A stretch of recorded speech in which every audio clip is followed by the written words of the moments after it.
Hey kids, it's time to get some SML podcast all up in that. We're actually like live. Yeah, we're streaming right now, motherfucker. Shit. Oh my god. It's as live as you can get. I should have put my pants on. Why? You should have taken your pants off. If he's saying you should have put pants on, I'm guessing the pants are already off. Well, yeah, but he could have been turned. He was. You don't know that. On. Yeah. You don't know me. You're not my real father. Also depends on his definition of pants. Yeah, that's true. I feel like everybody has a different definition of pants. I'm gonna just go with things you wear so your balls aren't showing. Okay, then how do you classify pants for women, Joe? Same. Lady balls? Metaphorical balls. I have seen lady balls. They are not fun.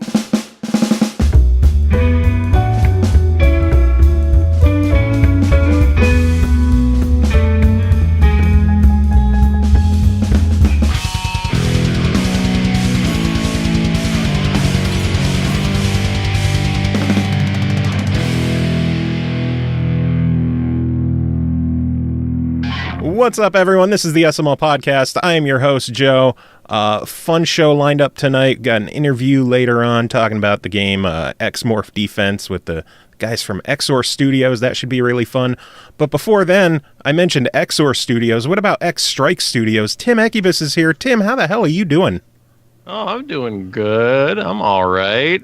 You're like here for the show. Yeah, no, I am here for the show proper this week. I am not just doing a review. You're actually not doing a review. No, I'm actually not. I'm working on a review. A review is being worked on, but yeah, I was in New Jersey all last weekend. You poor bastard. And then, like, I work in the public school system, so this week has been Hades for me. So it's like, yeah. I was playing the Half Genie Hero DLC last night, and then it got to be 9 o'clock, and I'm like, I'm really tired, and I need to fall asleep like right now. But we'll get to that soon. Yeah. Next show, next week, one of them. We'll talk about it. It's Shantae, so we already know it's going to be good. But we're not alone tonight either, because rejoining the show, it's been a while. Kris Huber, how the hell are you doing?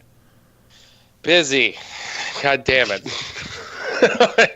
It's not fair. But it's finally starting to slow down. This past weekend, Labor Day weekend, was supposed to be like the very, very end of my busy schedule. And I had a last minute add-on this week for a guitar gig, which I don't know if you remember, but I'm a drummer. So why were you on guitar? So it's our guitar player's birthday, and he was on a hike in the middle of the woods. I wish I mean, like, that is 100% like. Oh, I thought you guys were like went out to play in the woods to surprise him. That's where I thought this was going. So he had already made plans. Like it was a big, like, dude, it was like a 26-mile hike or something crazy like that. He said, that took the course of like a day or two. So he was gone. He was in the wilderness, and they didn't know. Like, I guess the show had originally been booked, but like Angelique never got the date for it, so she got the advance from our manager Frank, and was just like, I had no idea about this show, and there's no way of getting a hold of Noah. So she asked me, she's like, well, I mean, you've been working on doing acoustic stuff, right? And I was like, yeah. She's like, you think we'd be able to put together an entire night's worth of stuff in a day? I'm like, I don't know. How much Opath is in the set? I wish. I don't know. I kind of like Tim's idea better, where he's just hiking through the woods and you guys, surprise gig, motherfucker. Yeah, right? That'd be hilarious. But no, it went okay. I mean, obviously I have been working towards doing some acoustic stuff on the side to keep my schedule a little bit busier for the winter in the fall, just so that I'm not fucking broke. But But yeah, I mean, I didn't think I'd be thrown into it like that quickly. Like I kind of wished I was slightly more prepared, but it still went fine. It was a surprise gig for you. For me, yes, exactly. Can I also take a minute to appreciate the fact that, like, I'm using a normal mic, Tim's using a normal mic, and then the guy who's been, like, the audiophile for the 4 years on this show. Do you want to know why? Do you want to know why that's not happening? Are you on your phone or something? No, I'm on a shitty fucking Logitech headset. Oh, I got one of those and not using it. Yeah, so I have fantastic recording equipment. However, Personas, the company that makes the audio interface that I use, Personas stopped supporting the software that I use to edit my microphone going into the computer so that I could actually use some compression and some EQ and the things that you have to do to that type of microphone. So I can't use it for like basic stuff like Skype. I can only use it when I'm recording stuff into my DAW. For now, until I replace my interface at some point. Or unless you can't just use a different program. I've got to try and figure out some sort of third-party like I haven't found a third-party program that does what their program used to do. And I've called like their tech support half dozen times probably now, trying to get them to like help me figure out how to roll back to being able to use that, and it just doesn't work anymore. Yeah. Good stuff. I feel your pain. Yeah. Fuck audio stuff. Tim, you've had some experience with audio stuff, haven't you? Yeah, a thing or two. Yeah. Although I did just buy some new plugins for myself for recording that I consider to be absolute fucking witchcraft. So, no, seriously, like this stuff is fucking bizarre. So, it's called a RX from Isotope, and basically what I can do is I can take, let's say you've got your cell phone out and you're recording like you talking to another person sitting on a bench in the middle of a park, right? Let's say like a bird is up in the tree. I can take out the tweets of the bird, but still retain all of the audio like fidelity of everything else that's happening. Like it's crazy, dude. I guess it's considered like a spectral analyzer, like built into a waveform editor. Huh. But it's just like, it's crazy. It's nuts. Eternal in chat could use that for all the times that she calls in and her dog starts barking during reviews. I could get rid of that shit. I could totally get rid of that shit. I'll send you the file tonight. You could take care of it. Absolutely. Dude, this stuff, it's absolutely crazy, man. Like, you gotta like just look up a video of some people just like messing around with it, and just like the stuff that they can do is crazy. There was something that I didn't realize. It's actually kind of gross. But you ever stop to realize the sounds that our mouths make when we talk? Like even just from saliva and stuff like that? Like the little clicks and pops that end up happening? Yeah, I see those when I'm editing every single week. Just someone's talking and then, anyway, we're gonna... Yeah, stuff like that, right? But I'm talking within speech. Like me talking to you right now, you can kind of hear a little bit of it coming through with every syllable. You know what I mean? I can get rid of that shit now. It is really bizarre. Because when you start listening to stuff, like, you can also isolate it. So I'm just hearing those sounds that it's removing, and it's just so gross sounding. Like it's just, it's really unsettling. I want you to take like episode 1 of the show and edit it to just have our mouth. Just the mouth. Ew. No. Because, dude, like, first time that I did the edit, I actually started to feel queasy. Really? I just heard them say, yes. Like, it is that weird. It really is. Like, until you hear it and you actually, like, here, I'm going to find a video to link to you of somebody else doing the same thing, and you're going to hear it and you're going to go, ew. Like, in the meantime, Vidya Games, what are you guys playing? Yeah. What's going on? Tim, what are you playing? Hey, well, last week, well, like I said, I was in New Jersey for the weekend from Friday night to Monday. So you were just playing Don't Get Stabbed in Jersey Simulator 2018.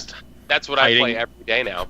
Hiding in my hotel room, not coming out to see the world, and just trying to stay safe and survive. Just survive.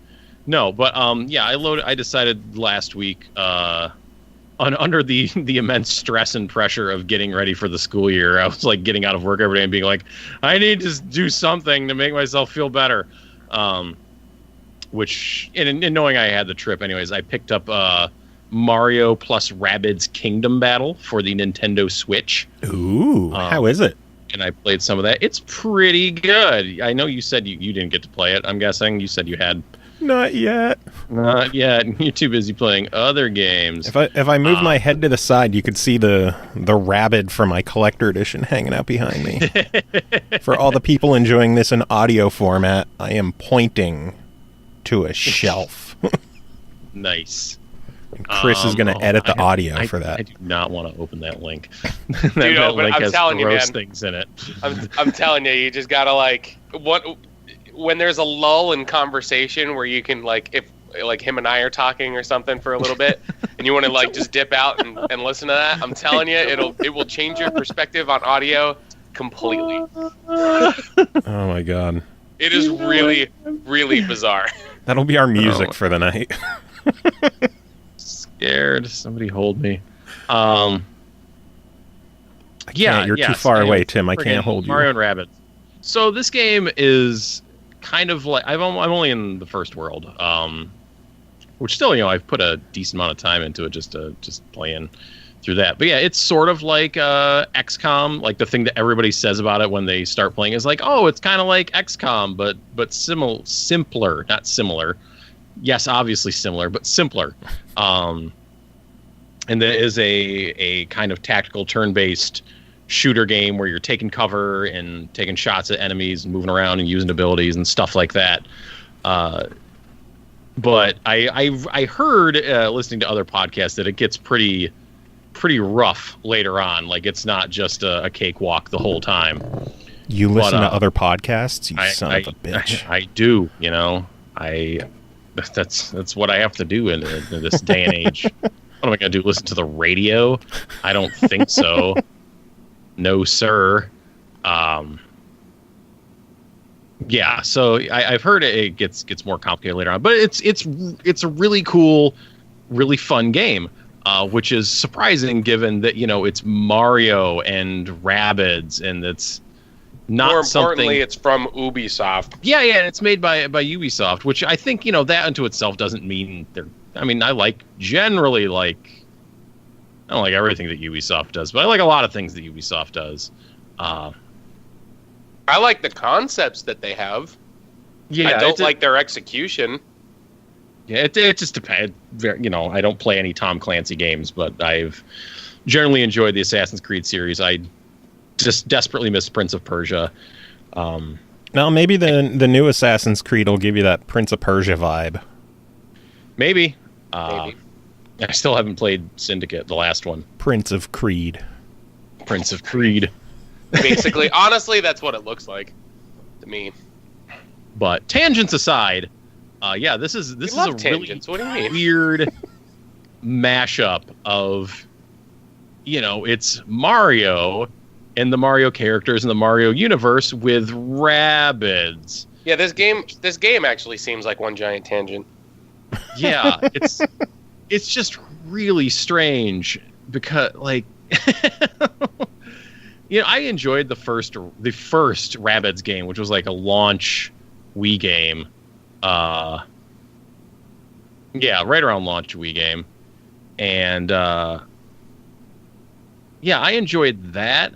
And then haven't really thought about the Rabbids since then, even though they became kind of like a franchise with I don't know how that happened. Cartoon and stuff like that. And they basically just turned into. It's funny. Everyone compares them to the Minions now, even though they existed pre-Minion. I'm pretty sure. Gonna say. Yeah. But that they just weren't as popular. Yeah. So you have this game where Mario and friends are just thrown out of their comfort zone. It's just so weird, but it works. Like there's this kid with these glasses that fuse like two different things together. That's kind of like the gimmick. And that's how things end up getting swapped together, because then like Rabbids show up in their like time machine washer or dryer. I don't know what it is. Don't remember which laundry appliance it is specifically. And then one thing leads to another, and they all get sucked into the Mushroom Kingdom, and everyone's like, what the hell is going on? And yeah, Mario ends up teaming up. Well, his friends are scattered aside, and he ends up teaming up with a Rabbid Peach and a Rabbid Luigi to go and try to get a hold of the guy with the glasses to set things right. That is your premise. But yeah, he gets like an arm cannon, a Mega Man-ish arm cannon. Good band. As do all the characters. And yeah, you have these tactical turn-based encounters, and they do it by chapters. So there's kind of like 2 or 3 battles packed into a chapter, and then when you're done with it, then it adds up all your coins and gives you, checks out your skill rating on what you did. If you hit perfects, which you get perfects by beating each particular encounter in a certain amount of turns. So it actually, in that way, it lends itself really well to being portable, because you have like your cut and dried like kind of 20-30 minute sitting right there, which is good. And yeah, each character gets different abilities. Like they have a skill tree. It's not like, you're not going to build your character a certain way. Eventually, it seems like you'll just end up buying everything on there. It's not like a huge expansive thing. So it's like, it's really the illusion of choice, but it's really just the order that you want shit. Yeah, basically. It's the order in which you would like the stuff, basically. Which is fine. Your weapons and secondary weapons have different stats and abilities and special effects that they can possibly do. I'm getting to the point where more things are starting to layer on in that respect. There's like a good variety of enemies and abilities, and there's like a ton of movement in this game compared to something like XCOM, where I actually just played XCOM 2 in like July, which you really kind of watch your ass in that game or else you might die. But you'll go into these missions, you're kind of like very slowly like pushing your territory forward and flanking and being careful. And in this, like, you can run up to a Rabbid with your move, give him a slide tackle, run back anywhere within your movement field. You could, after doing that slide tackle, jump into a pipe. Once you come out of a pipe, you can move more. If you move on top of like another character from your party, they can then throw you somewhere. And then when you land, then you can shoot again. Oh, wow. Or you can shoot for the first time. So you can, there's like a lot you can do on your turn and get creative with as far as movement goes. It reminds me a little bit of like Disc A, if you ever played that, because your characters could throw each other around there and you could do some kind of weird stuff. But it's really neat, and it really differentiates itself from what XCOM did. And it seems like really good so far. I hear it gets pretty difficult too later in the game. Yeah, like it. Yeah, so yeah, supposedly it does ramp up. So everyone joked it was baby's first XCOM, and instead it's like just really solid. Yeah, it has a difficulty curve. I mean, XCOM just starts trying to break your nuts into pieces right off the bat.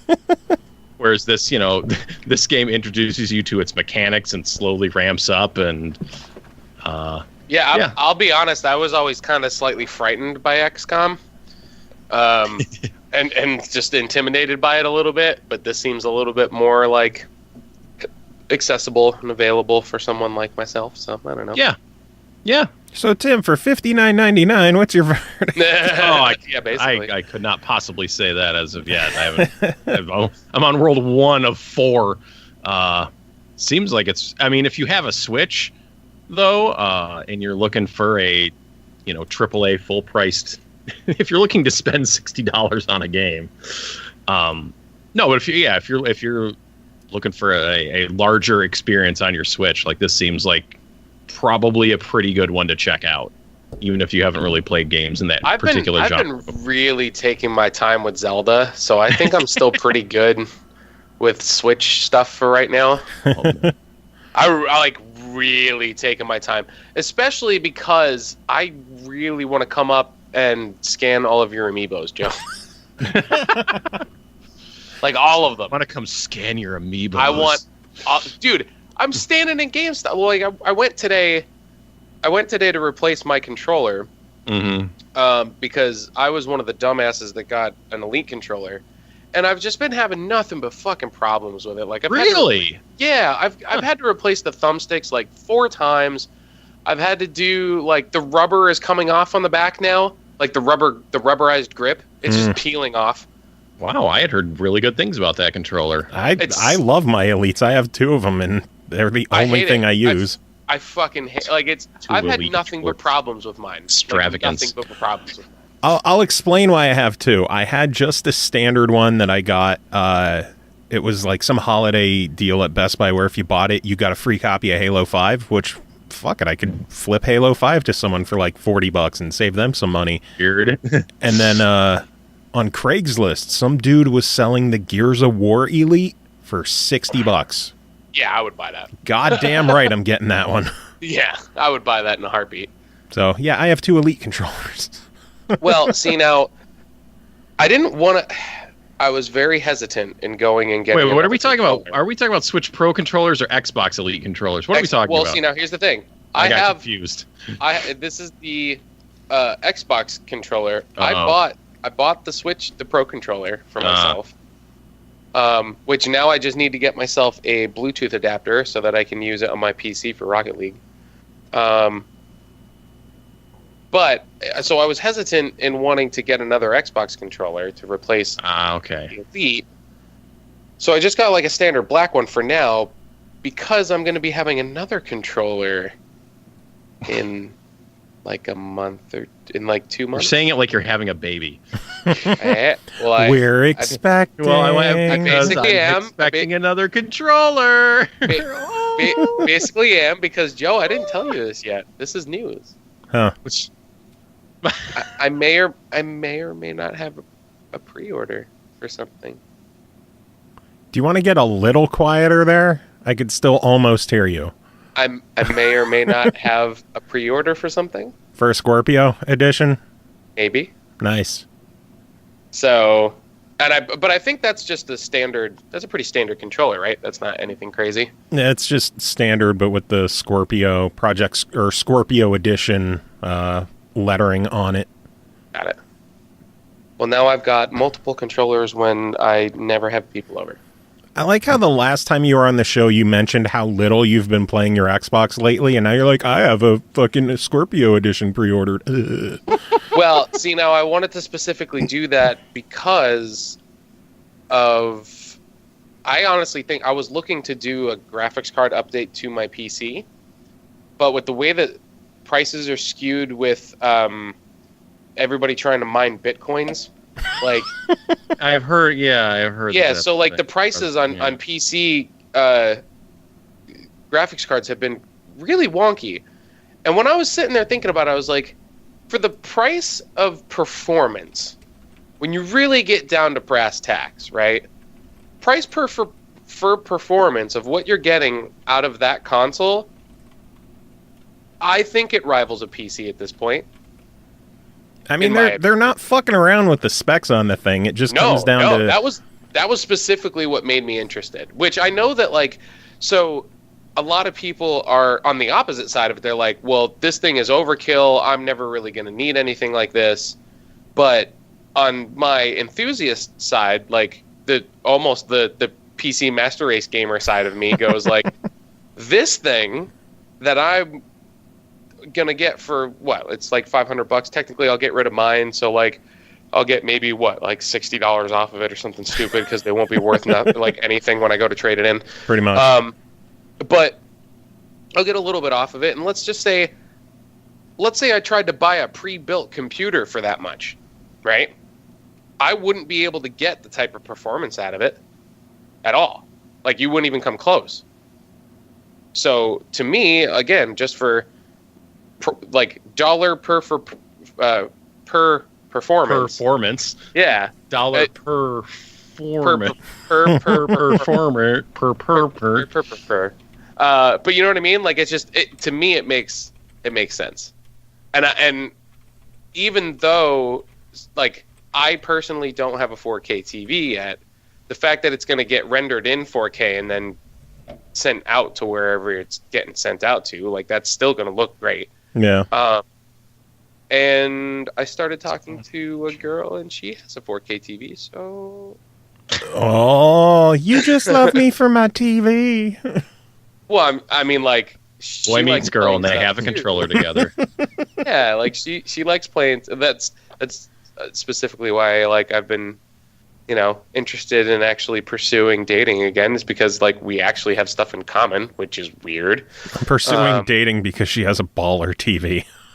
Well, she actually likes playing games too. Like, she built her own PC to, like, play shit and, like. Oh man, what a nerd! Hubba hubba speed racer, dude. Right? I don't give it. Like, that's what I'm all about. Like, none of my exes really enjoyed gaming. Like, some of them dabbled here and there, but, like, they weren't really enthusiasts. You know what I mean? Mm-hmm. And she totally is, which is, like, it's cool. I don't know. I'm just not used to it. Sweet. We had a night where she literally came over and watched me play Diablo. That's how I knew. Like, nice. That's how I knew. And she was engaged. She was. Oh, you homewrecker! You son of a bitch! No. Like, I meant, like, she was engaged in the gameplay. Like, you piece of shit. She was engaged. Chris. She watched me play Diablo, and she was like, "Fuck this guy." She was like, She's like, this is fun. She's like, I'll never go back to Jerry. He can't play Diablo like Chris does. Hey, man, whatever works. Whatever works. I knew it would help me out later in life at some point. What about you, Tim? Are you eyeing up a Scorpio edition or an X at all? No. No, sorry, no sale. Not interested. No, I got plenty of video games in this house without an Xbox. One of these days, I just want to play Forza with you. Ugh, of all the things I would get on Xbox, that is not one of them. Horizon. Forza Horizon. Right, yeah, still, no.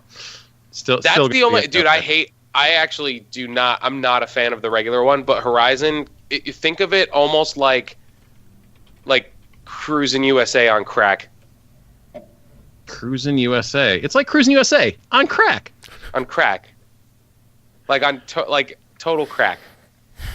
Oh man! Speaking of Forza, talking Forza is a good way to lead us into the news of the week, because we do have news to talk about. There's been I got something else to talk about. Man, I got my own transition here. Ooh, what do you have to talk about? I'll hold off on the Forza thing. Speaking of going fast, like in Forza. Ooh. Yeah, let's talk about this. Actually, played Sonic Mania. That's my next Switch purchase for myself. Yeah, I just said, fuck it, and bought myself, Sonic Mania, and that's like probably the best Sonic game, like ever, maybe. Wow. Yeah, I mean, well, it's like this is from the perspective of a guy who, I liked, what's it called, Sonic 2, that one. And I never really, I didn't like, I don't know. I don't know if I was ever a huge Sonic the Hedgehog fan, I guess is what I'm saying. Like, I got a Genesis, I played Sonic 1, I really like Sonic 2, I didn't really get into Sonic 3, I never had Sonic and Knuckles. I've enjoyed various Sonics throughout the years, such as, whatchamacallit. Yeah, I liked parts of Adventure. I really like Adventure 2. Yeah, Adventure 2 is the shit. I really like Adventure 2. I really like Sonic Rush. I really like, both the Sonic Rush games. Was that the Mario Party-esque one with the cards? No, that was Sonic Shuffle. And that is a rancid pile of garbage. It is. It is so bad. That game is bad. Yeah, I had that game. It was bad. Then you know how bad it is, Chris. Yeah, I had that game. Yeah, the Sonic Rushes, like Sonic Colors, is actually pretty good. I kind of like stopped I'm kind of in the same boat as you, but I didn't really try a lot of the Wii U ones because I had lost a lot of I lost a lot of interest in them after Adventure 2. Dude, everybody lost interest because they kept churning out shit after shit. Even like the recent decent games. Decent. Yeah. Recent decent. The recently released decent games, like Generation, Sonic 4 wasn't that bad if you ignore the whole episodic bullshit. Some of the Wii U ones were apparently pretty good, but no one cared because the legacy was just shit after so long. Yep. Yeah, I mean, did you get it, Joe? Mania? Yeah. Mm-hmm. What did do you think it's the best one? I like how you asked me if I played a game that I paid for when I don't get to actually play games that I buy anymore because I'm too busy playing review copies. The curse of the journalism. Pretty much. But let's see. The way I look at it is, Statue's awesome though. It kind of reminds me of like Sonic Mania is the Mega Man 9 to Mega Man or to Sonic 2's Mega Man 2, I think is what I'm trying to say. Like Mega Man 9 was, with all this perspective and looking back on the original Mega Man series and really built on that in an awesome way. Like it is arguably the best Mega Man game, though it's hard to let go of, what made Mega Man 2 so great and special and blah, blah, blah. But it kind of feels like that same thing with Sonic Mania. Like this is looking back at like the legacy of Sonic and like what made it great, and then what can it do with it to make it all even better. That's what it feels like to me. Like there's so much. I mean, the first two zones, like the first area is Green Hill Zone, straight up is Green Hill Zone Act 1, just like again. But then Green Hill Zone Act 2 in Sonic Mania is like a remixed version of Green Hill Zone with remixed music. And then it's the same with Act 2 or Zone 2, which is Chemical Plant Zone, except that, then it really starts to kind of get crazy because the second act of Chemical Plant Zone in Sonic Mania adds like all these new mechanics. The boss is you like literally playing Mean Bean Machine. I was going to mention that was so cool when I saw that. Mean Bean Machine. And then from there, I've heard about like a lot of these like little like throwback things. That's what I've been trying to avoid like as much as I possibly can about the game because I feel like there's going to be a lot of those callbacks that are going to be like, oh, that's cool. Oh, that's really cool. Like, yeah, that one in particular just like seems to be the thing that everybody can't help themselves talking about, which is why I just it's earlier on that I'm like, times. that's fine. Yeah. So yeah. But yeah, a lot of the I'm 7 or 8 levels into it now. I must be on like level 7. Damn. Something like that. How many are there? Do you know? I don't know off the top of my head. I meant to actually count. But I'm not going to do that because we're recording a podcast and math never goes well in that situation. But there's been plenty, I'll say. But yeah, there's lots of zones that are like inspired by. You can like clearly tell where they've been inspired by previous Sonic levels. There is a level inspired by a level that was cut from Sonic 2. Ooh. They do a lot of really cool boss battle stuff in this game. Like there's been more than a couple at this point where you are fighting the boss while on the run. Like you are running to the right and having. I like those. Yeah, those are fun. Really cool, really fun. So yeah, I've really dug it so far. I got to get back to it, but I really need to start it up. Like that's one that I've been dying to get my hands on. I will say the collector edition for that is so fucking good. Yeah, what is that? I was eyeballing that. That's a big Genesis box, isn't it? Well, the collector edition has like a 12-inch tall Sonic statue of Sonic like on an old school Genesis that looks friggin' awesome, and even better as I he's reaching back to pick it up as I drift away from the microphone is Yes. Ooh. Yes! Fuck! Dude, I knew I was gonna want that. I should have... It makes sound. It's okay. They still have many copies in the giant digital warehouse of the internet. They're not running out. but I want this... Like, I'm not a statue guy, but that was one that saw, and I'm like, And then it comes with like a replica Genesis cartridge that you pull the pins out, and inside is an actual Sonic golden ring. Oh, that's neat. And it's actually got a little bit of weight to it, so it's really nice. Yeah. In recent related obscene collector's edition purchases, I pre-ordered the European edition of Ni no Kuni 2 because I thought I had cooler shit in it. I want to, but it's so expensive. Also, it was like $60 cheaper. Like the American collector's edition is like $200, and the European one's like $150, and there's like a discount. Where did you find it that cheap?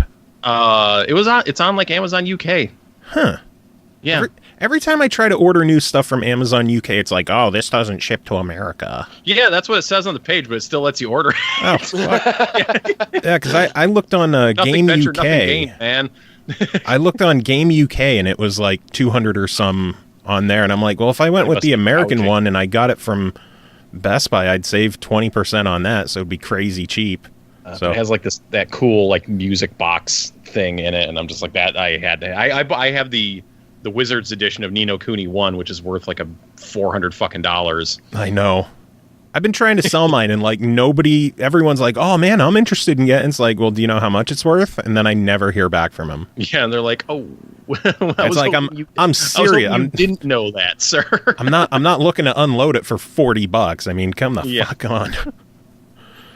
Oh, but, that's fun. Yeah, I definitely want to end up trying to get the European Ni no Kuni 2. I have I don't remember if I got it from Europe or Australia, one of the two, but Far Cry 5. Yeah. They have a much, much better collector edition. They have like a figurine of like the preacher with like a stained glass window behind him. And America has like fucking deer antlers. Well, that's America right there. I mean, I don't know what you were expecting. America. That is America. It's America, goddammit. America. But we really should dive into some of the news of the week because we have some stuff to go through. Clearly, the biggest news of the week, since we talked about Nintendo and Mario earlier. Nintendo confirmed he's no longer a plumber. What the hell? Yeah, I saw that. I don't even, like, what are they? Whatever, I guess. Sure, why not? Yeah, I mean, like, when was the last time that we actually saw him do some plumbing? True. I mean, he goes down pipes all the time. Yeah, Can anybody do that? Yeah, but now they're not going. He's barely going down pipes now. He's barely passing through them. They're almost more like he saunters through. What are those like? What are those? The moving walkways in airports. Yeah. Moving. Like that's basically all they are. They're just. He's not clambering through anything anymore. No. He just stands there. He stays to the right and lets the walkers go on the left. Anybody can do that. No one's impressed, Mario. Shut up. Sit down. I had a hairball in my sink and fucking Drano fixed that. I don't need Mario.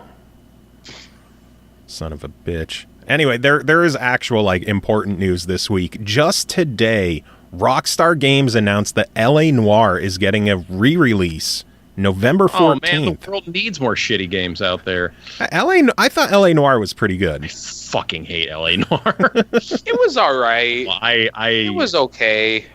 I fucking hate that game. I really don't like it.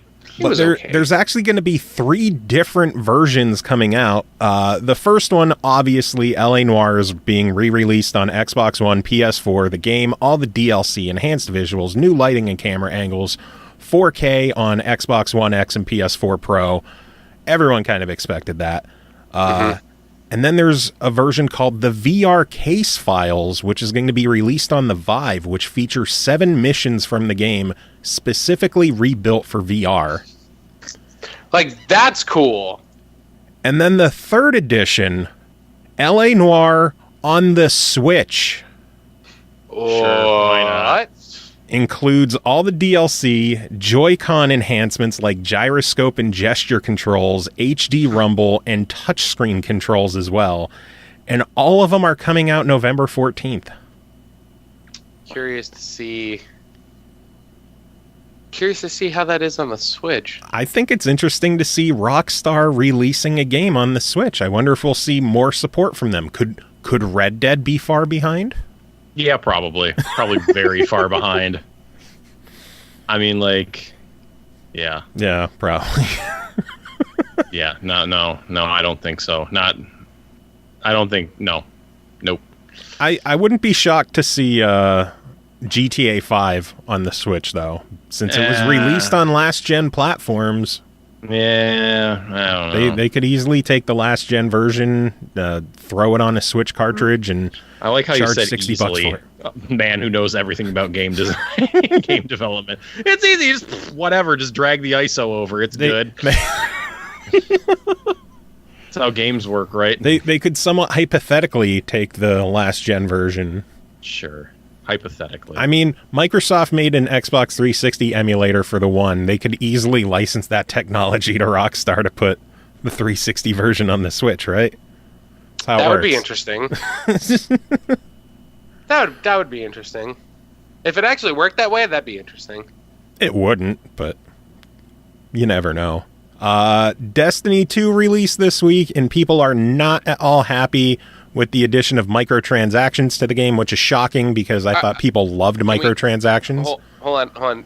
Can we talk about that a little bit? Because, all right, yes, you can buy things that will get you gear that you could acquire naturally through the game, through the progression, everything like that. The highest gear that you can get from that is a blue, which is like a rare or whatever, I guess. The gear isn't what people are pissed about. It ties in with the fact that equipment shaders have been changed so they are no longer unlimited use. They're one-time use only. Oh, that's dirty. And you could buy them in the store with real money. Yeah, but you can acquire them through the game. Let me finish what I have written down, Chris. He's so All right, go ahead. exasperated. Destiny 2 director Luke Smith put out a series of tweets earlier today saying shaders are earned through gameplay, leveling, chests, engrams, vendors. We expect you'll be flush with shaders as you continue to play. When you reach level 20, shaders will drop more often. Vendor rewards, destination play, and endgame activities. Shaders are now an ongoing reward for playing. Customization will inspire gameplay. Each planet has unique armor and shader rewards. With Destiny 2, we want statements like, I want to run the raid, trials, or go back to Titan to get more of its shader to be possible. Which I think is the shittiest excuse. That is a super lame sentence. But It's like, lame, I don't. but it's a loop-based game. Yeah. And coming from someone now, my background is primarily Diablo. This is basically just a shooter version of Diablo. Yeah. And how do you find replayability with specific maps once you're past a certain point in your progression as a character? You don't, right? You just keep going to the one place that's going to either farm you the best experience or the best gear to progress for your character at a certain point, Yeah, right? so you want to farm for better gear. You don't want to farm for fucking shaders for that gear over and over and over. Yeah, over and over and over if you want that same one. But again, they have implemented these types of things in a lot of loot-based games before, and I'm not opposed to that. It specifically makes it so that you're not playing the same content over and over and over again. Well, you're playing it, but with a purpose. Yeah. Otherwise, if you didn't have a purpose, you wouldn't play it. Like, you would go through it the first time, and then you just be like, all right, I'll just move on to the next step. The biggest complaint that people are having is if they get a rare shader and it's only a one-shot use, why should they use it on an item they have equipped when they can do another run and get 10 different weapons that are better? And then it's just they'll... I see, It's decision paralysis of, am I going to use this shader on this gun or on this helmet? Or do I save it in case I find something better? Because I don't want to waste it and then just junk this gun because I found something better 14 minutes later. I might... that's just how loot-based games work. That's not how Diablo 1 worked. I would... I think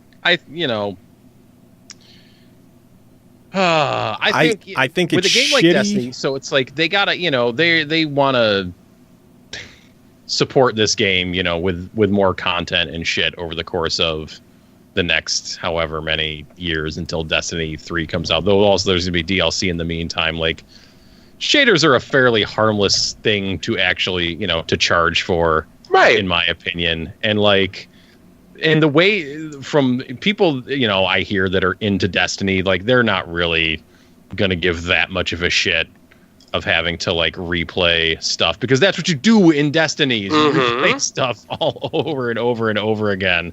Yeah, but if you're rerunning things, I would rather get like substantial rewards instead of a shader as my reward. That's a really dope that shader. becomes a substantial reward. Yeah, You're putting just the value in its rarity. Yeah. I don't know. What I mean? That's just how loot-based games are. Some people may not value those shaders that high, but because they are a rare occurrence, it will force a value onto it. Except you don't trade things in the game. They don't have trading. They don't have selling yet, I'm sure.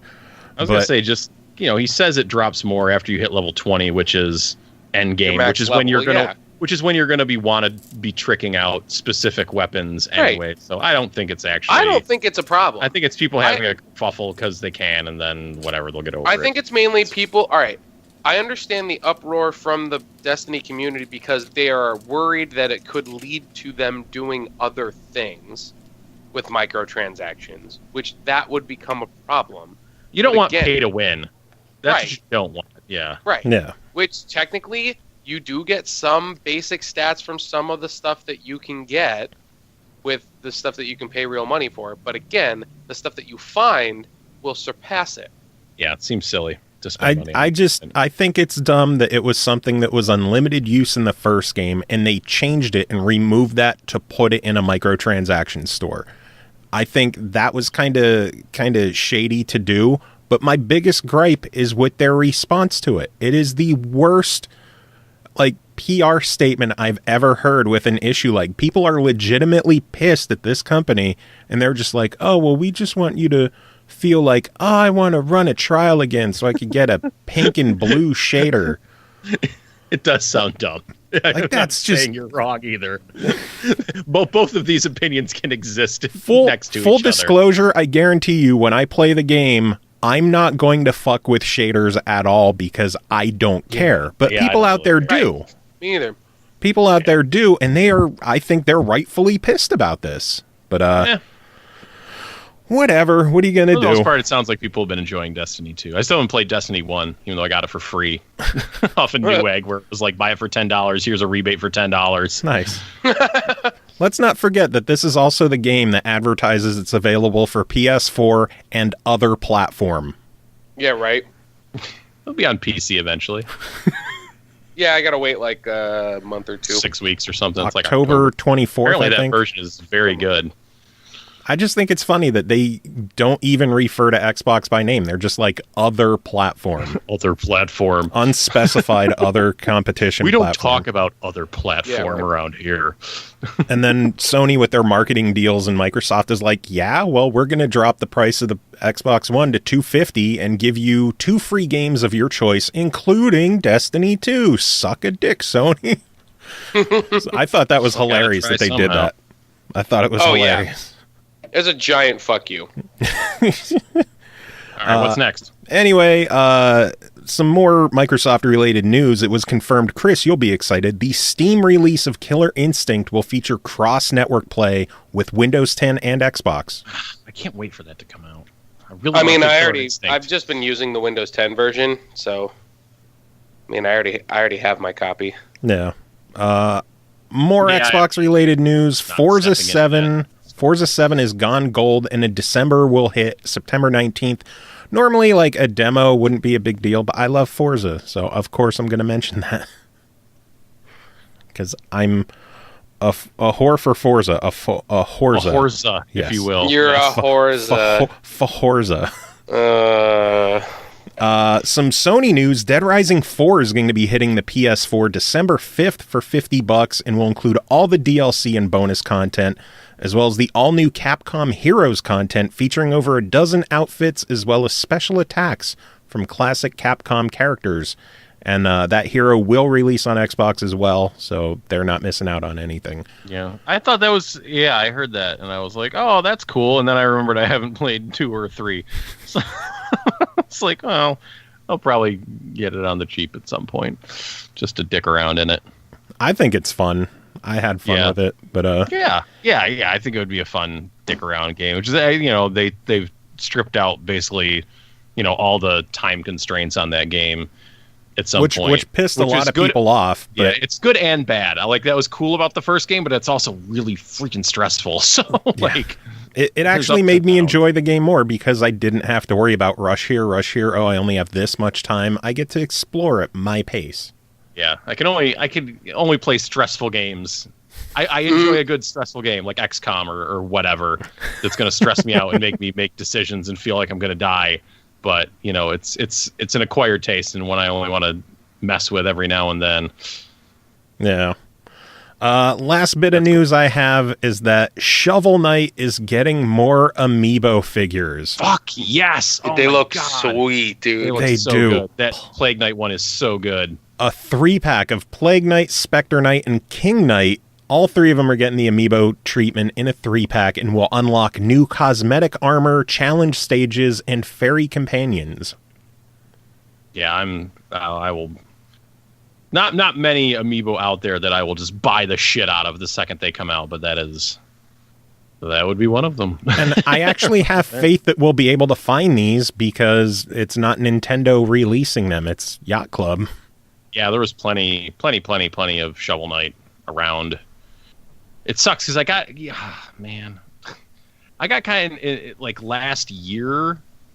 I kind of got into this groove where like I realized I could wait out a lot of amiibo and they just show up on Amazon for like $4, like the Animal Crossing ones and the Mario series ones. And I'm like, oh man, I don't have to pay full price for those. I'm just gonna wait out, amiibo at this point. And then I went to check up on the Zelda ones and they're all like super stupidly expensive. I'm like, oh yeah. I wanted those. Now I feel super stupid. No. I realized how high in price Sheik was getting when I went to scan my Sheik for Breath of the Wild. And then I realized I didn't have a Sheik. Oh man. And then I went online, it's like $70-$80 and oh my god. I'll do without it. Yeah. It's like, yeah, no, thank you. No. Nope. Yeah. Sheik apparently got a reprint in Japan. I don't know if they're planning on bringing those over, but I might have to import that eventually.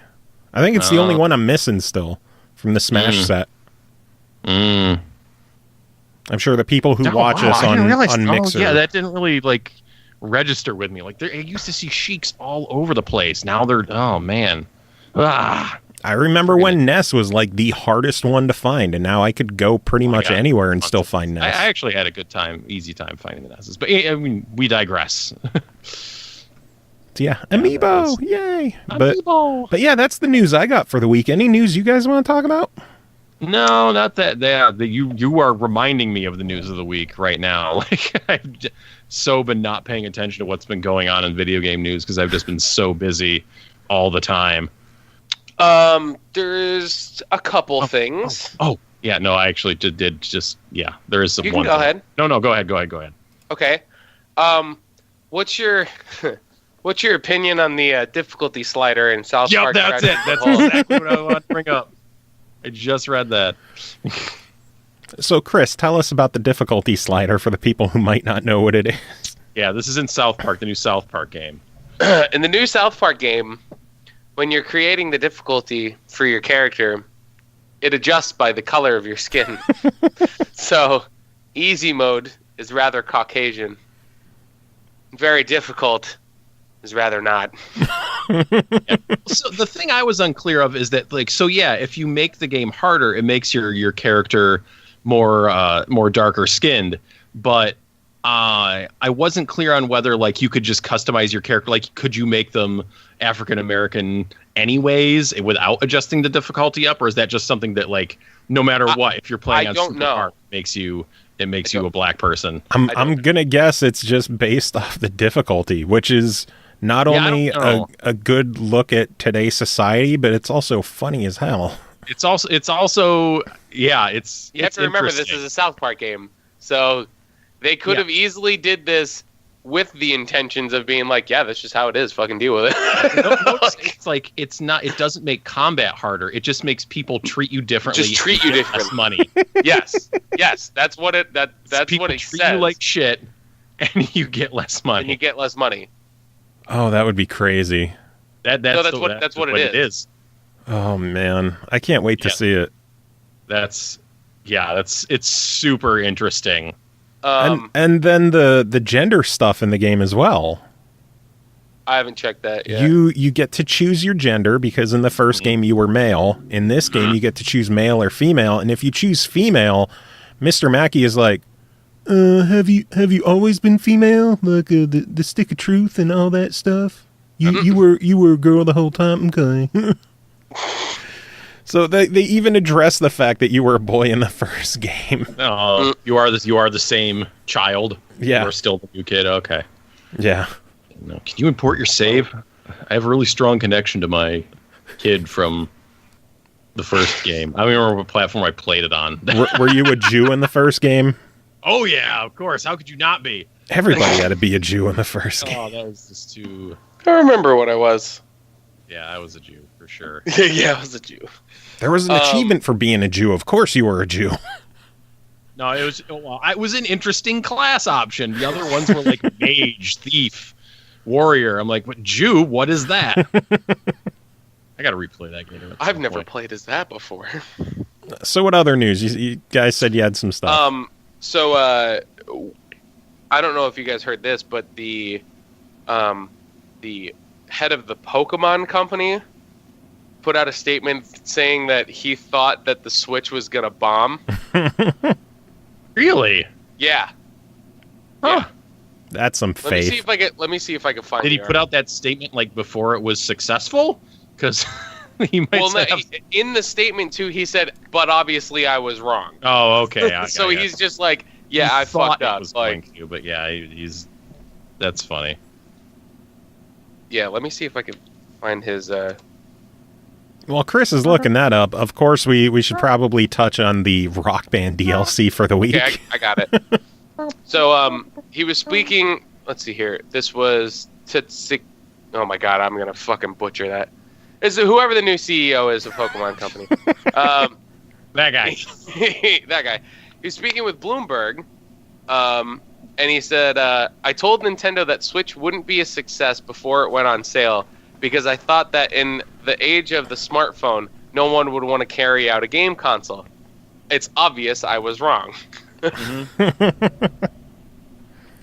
Well, people thought a lot before the whatchamacallit, before like the PS4 and Xbox One dropped, that like, oh, people don't want consoles anymore. They just play games on their phones, blah, blah, blah, blah, you know, whatever.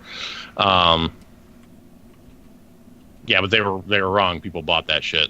Yeah. Now, I know that you're not a huge Pokemon fan, Joe, but as far as the games, like, I enjoy a lot of the games. I like Pokemon. But with what they say that they're going to do with the new one, so later on he goes on to say, with the Switch, we see it as a chance to create Pokemon that goes deeper and with a higher level of expression. As a result, that makes it an extremely important platform. Mm-hmm.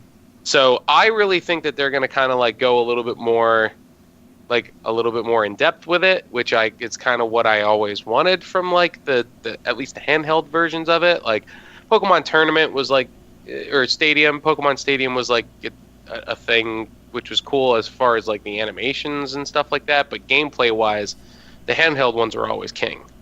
So if you can give me a handheld version of that, but that looks similar to like a Pokemon Stadium with some level of customization, like how the newer 3DS ones were, like, I'd be on board. I'd be down. I don't know. I wish I could get into them. It's just the collecting all the monsters thing and having so many different Pokemon. I know, but it's that, you know, gotta catch them all, right? I can't play every Pokemon game I found, like, because I played the shit out of XY, and then I got Sun Moon, and I was like, well, I didn't really end up putting many hours into it. Did you see that? Did you see that Uno released a new card design so that colorblind players can play? Oh, no, I nice. didn't. That's nice. Feels like they probably should have done that a while ago. Or would have been easy for them to do that a while ago. Basically, all they did was they just put like these little symbols next to each color, so that you can kind of distinguish them. Cool. Nice. Okay, no, there is one thing I did read today. Were either of you guys fans of El Shaddai? Yes. Negative. Yes. Yeah, it has been confirmed that the follow-up, The Lost Child, well, not follow-up, but the new game from the creators of El Shaddai is coming to the U.S. Oh, nice. Now, if only they would release it on something other than PlayStation. Why? That's not a problem. I got one of those. So do I. Doesn't mean I like it. Like, seriously, if you go back and listen to the past, I don't know, couple of months of shows, anytime a PS4 game comes up, someone else is doing the review. Yeah. Well, yeah, like me. Like, I'm at the point where I'm so frustrated with Sony's exclusivity and buying exclusives and paying to keep games off other platforms. I don't even want review games for that system. I'm tired of it. Like Microsoft does the same thing. Not nearly to the extent. I don't know.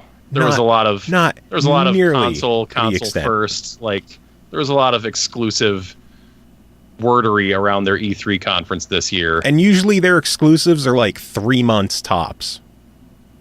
Occasionally you'll get something big like Dead Rising or Tomb Raider, where I'm sure they spent way too much money to get it for a year. And then you look at stuff on PlayStation that's like lifetime exclusive, or indie games that are 1 to 2 year exclusives for indie games. Yeah. If the game Microsoft should do a better job. If the game doesn't do well on PlayStation, that developer is fucked because they can't release it on Xbox or on other platforms. Very, very, very few situations where it's not also out on PC, and that goes for both of them. True, but I'm a console guy. Usually it's console exclusive. Well, yeah, that's how I played whatchamacallit, Inside, because that came out on PS4, and then it was out on PC like 2 weeks later. So like usually they still... these indie developers still have Steam to fall back on, or not even fall back on. That's probably their main platform anyways. Not always. Look at N++, where that was exclusive to PS4 situation. For like over a year before they were able to release it on Steam. Yeah, well, that's shitty. That is shitty to do. They got a good chunk of money. I'm honestly at the point where I think all third-party exclusives need to stop. I mean, like, if the developers, get a good deal out of it, then whatever. I don't know. I'm just as a gamer, It sucks. I'm tired of exclusives in all forms. First party I can understand because you're trying to sell your system. Third party, just fucking stop it. Stop it. Third party exclusives don't make any sense to me. Especially Sony buying them up. Like, Sony, your company is falling apart in every aspect except for video games. Save a couple of bucks. Yeah, right. Well, they need to keep it from falling apart in video games. I don't think they have anything to worry about falling apart in video games. They have such a huge lead. Maybe they would if they stopped buying exclusives. Yeah, that's how they got that huge lead. How do you think this works? Oh, man. Anyway, we do have a couple of emails to go through. We did a giveaway. Close my browser. Well, it's not your turn yet. It's not your turn. Okay, all right. I got time. Sorry, we actually did a giveaway last week on the a giveaway last week on the show. Giveaway last week. And two of the replies for the emails I thought were really cool, and I wanted to read them on the show. First was a Corey Brookshire who said, "Thanks for the game. Sorry for the late reply. Slammed at work through the weekend and then deployed to the Houston area. Guard duty at the one chemical plant that overheated and burned down after the flooding. He'll have 127 hours on the clock this week, not counting travel time. Ew. Just trying to catch a catnap here and there when I can. But thanks for the game." So, no, Corey, thank you for what you're doing. Good luck, man. Yeah. Jeez Louise. Stay strong and enjoy your $10 Artifacts Monday game that you won for free. It feels so insignificant compared to what you're doing. I know. And Florida's next. Batten down the hatches. And then another winner from a Gleam giveaway we did, Jason Forster, said, thanks for the giveaway. Can't wait to check the games out. Also just downloaded some episodes of your podcast. Haven't listened, though. Do you have any favorite episodes you recommend checking out? I mentioned a couple in an email reply to him, mentioning pretty much anything with Loot Interactive or, Mike Micah, Adam Rippin, Bob Baffy. Yep. I think Ball Squad episode 1 is still one of the coolest things I've ever done. And Kris, do you have any standout episodes that you would recommend newcomers of the show to check out? The one, I don't know the number, but you would probably know it. The one that you were in the hospital. Oh, shit. That was a good one. It was an E3 one, so it's long as fuck, but yeah, that was fucking hilarious. I wonder if I could find what episode that was. I don't remember it, but I just remember you had like a surgery or something, right? Or you had like heart. Didn't you have that was my back surgery. You had heart disease. What? What's going on? That was when I had the back surgery. Yeah, and then we came in and didn't the nurse actually comes in like halfway through us having a conversation about something, and you're like, "Yo, you're gonna get drugs now." like, okay, this will make us even better. Episode 70, by the way. Of 300 and what? This is like 312. Jesus. So jump on back to the innocent year of whatever fucking year that was. It was what, like 20? That was a while 14 ago. Maybe? Yeah. Yeah, 2014. June 2014. And that one was almost 3 hours long, which just goes to show that that's just an average show now. Oh, man. But we do have an actual giveaway to take care of. We are doing a giveaway for the game Surf World Series on Xbox One. And we asked people to email us telling us a fun beach story. And the 3 best stories are going to get a copy of the game. We have 3 to give away and 5 entries, so 2 people are going to be pissed. It sucks to be those 2 people. So since there's 3 of us and 3 codes, we each get to pick a winner. Oh. Okay. Tim, you get to be involved in this. Oh, man. Pressure. First emails from a Roto Tomato who says, so this is a story all about how my life got flipped turned upside down. So just take a minute and sit right there, and I'll tell you how I peed on a crab once. What was the criteria for this contest again? To tell us a beach-related story. That's a lie. I never pee on animals. In reality, I gave the crab a pointy wood stick, and then I put a little napkin on top of him and basically made the crab look like a warrior from a tribe. I also made some thunder domes with sand. It was basically a circle of wet sand where I unleashed 2 beasts to fight for my entertainment. We had everything. Crabs against Coke cans and sand castles. Little Power Ranger toys. The crab always won, of course. We named him Bruce Willis because we thought Bruce Willis was Mad Max. In reality, we were thinking of Mel Gibson. And this one time, a kid pooped in the water and his father used a pole with a net to take the tip of that shit out of the water.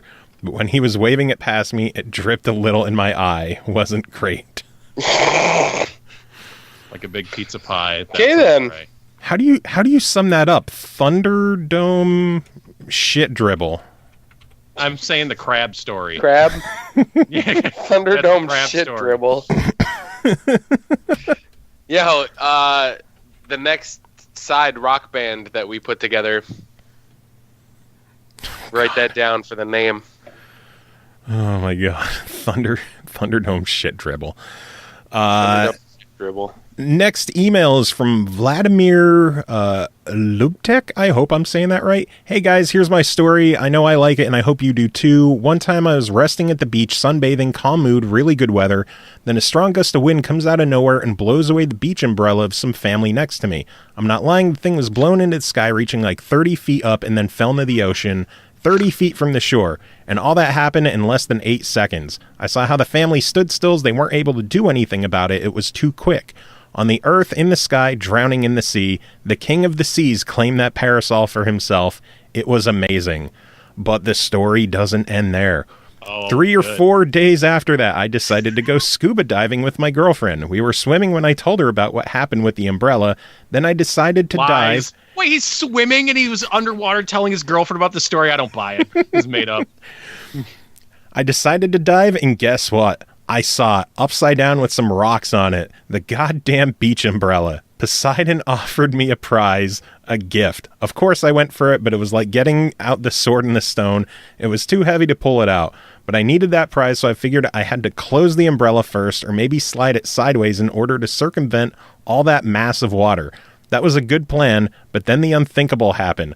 My girlfriend started swimming back to shore and yelling at me that she was in pain. I had to decide between a golden object that should be in the middle of the ocean by now, but somehow resisted the current and tides for days in order for me to find it, or my dear girlfriend, a human being. The decision was obvious, and that was the last day I saw my girlfriend. Right. Well, at least that would be a fun way to end the story, but I'm not a total asshole and had to abandon my sunken loot in order to assist her. I mean, there are jellyfish swimming around that beach sometimes. In the end, the diagnosis was acute otitis. I don't know what that means. Her How's that tympanum, otitis. Oh, there we go. Yeah. Otitis. She had an inflammation in the middle ear. Ah, She had an ear infection, basically. nice. Sort of. Her tympanum Bulging or ear, tympanum got perforated due to the increase in pressure you get when you dive. She drooled in pain for the rest of our vacation with her head on my lap while I played PS2. I went back the next day and tried to find my treasure, but that was a one-time opportunity from King Neptune. I hope you liked my story, guys. Sadly for me, it's all true. Mixing and matching his Roman and Greek. You're making a cool show, guys. Keep up the good word. P.S. I still recall that beach umbrella and think about the what could have been. So, the beach umbrella. For sure. And the fucked up eardrum. Apparently. It's a terrible children's book. Was that the Bernstein Bears? Or was that Hardy Boys? Hardy boys!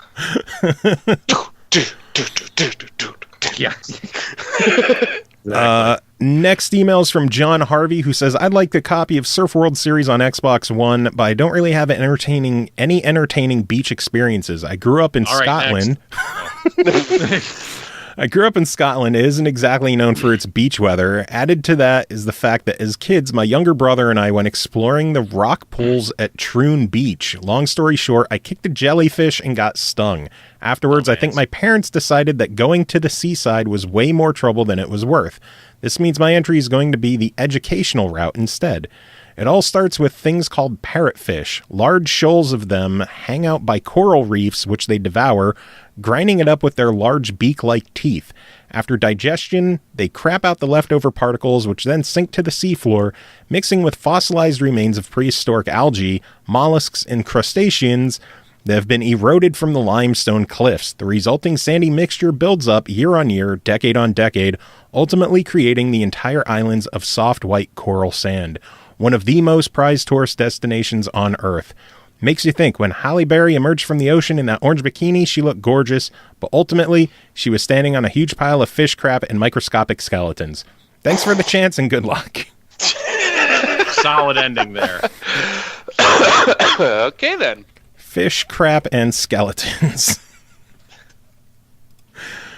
Next email is from Rob Mertens, who says, hi, nice to see that your work is so good and that you have some new followers. A beach-related story. Oh man, I have brown hair, but on my 18th birthday, I was so drunk in Lloret de Mar in my holidays that my friends make me blonde hair and painted crazy things on me. On the next morning, I was so shocked because there were 2 ladies in my hotel room. I was painted everywhere and I had blonde hair. Oh my God. Thanks for the chance. So, blonde hair and painted, I guess. Okay. Sounds like a good morning to me. That's an average weekend. And then final email from Latino Heat, who I think is hanging out in the chat right now, who says, "Good evening to the SML podcast. My beach story was a bit scary last year while on vacation in Mexico. I was laying on the beach and fell fast asleep. As in my third dream, snoring away, me being a light sleeper, I felt something crawling up my swim trunks heading towards my manhood. I quickly jumped up and whacked away at my swimming trunks, and a beach crab fell out of my shorts. Scary moment on the beach for me. Something I will never forget." And nobody wants to get pinched on the dick from a crab. Had crabs. So, those are our 5 entries. We have 3 codes to give away. We have Oroto with his Thunderdome shit dribbles, Vladimir with the beach umbrella, John, who told us the educational story about fish shit and skeletons, yeah. Rob, who woke up blonde hair and painted, and then Latino Heat, who had crabs. My vote is for Oroto. Tim, any thoughts? Sorry. Oh, I'm voting for the umbrella guy. So, sure. Okay, you're going for the umbrella. Chris is going with Thunderdome shit dribbles. I really liked, it wasn't necessarily a beach story, but I really enjoyed the learning and educational of fish, crab, and skeletons. Yeah, I like that one. Yeah. So, Vladimir, Oroto, and John Harvey, you 3 are our winners. So, you get to go surfing. Congratulations. Hooray! Hooray! Yay! Surf's up, dude. Time to hang 10. Thanks, brah. Oh, man. All right, we have a couple of reviews to get to. I'm going to do, I think, 3 with us, and then we're going to have Cole Martin joining in the middle somewhere, wherever the hell I edited in, and take care of a bunch more. But we're going to kick things off with Killing Floor 2, developed and published by Tripwire Interactive, released August 29th on Xbox One for $39.99. Descend into continental Europe, where an outbreak caused by a failed experiment has quickly spread and gained unstoppable momentum. Not all have given up hope, though. A group of civilians and mercenaries have banded together to combat the outbreak and establish privately funded operation bases across Europe. Upon tracking the specimen clone outbreaks, players will descend into a Z-laden hot zones and exterminate them. Chris, welcome back to reviewing. Welcome back to reviewing, and tell us about Killing Floor 2. Cool. So I played a little bit of Killing Floor 2 on the PC. I got it I feel like I might have gotten it in a bundle with something, either that or it was gifted to me. I think I own it probably from a bundle. Yeah, so I don't know about you guys from what you... Well, I mean, if you remember what I remembered about Killing Floor 2 going into it, my main takeaway was that the UI was poop. I had a very hard time really getting into that game on PC when I first gave it a shot, because the menus were just... So, they didn't make a lot of sense. It wasn't very streamlined for the experience of the person that was playing the game. It might have been fine for the people that were making it at the time, but to really keep you engaged and want to continue playing it, the UI was my main grievance with it on PC. This version on the Xbox, it looks a lot more polished and a lot more refined. If you're familiar with the gameplay of the zombie mode of some of the Call of Duty games, and even something like a Left 4 Dead-ish kind of thing, it's very similar with that with Killing Floor, but Killing Floor is just waves of enemies. Oh. And you can kind of designate. There's a decent amount of levels. I don't know how many there are. I want to say maybe I thought this was an arena deathmatch kind of game. Shows what the hell I know. So it's basically just a giant horde mode thing, and each character with zombies. With zombies, yeah.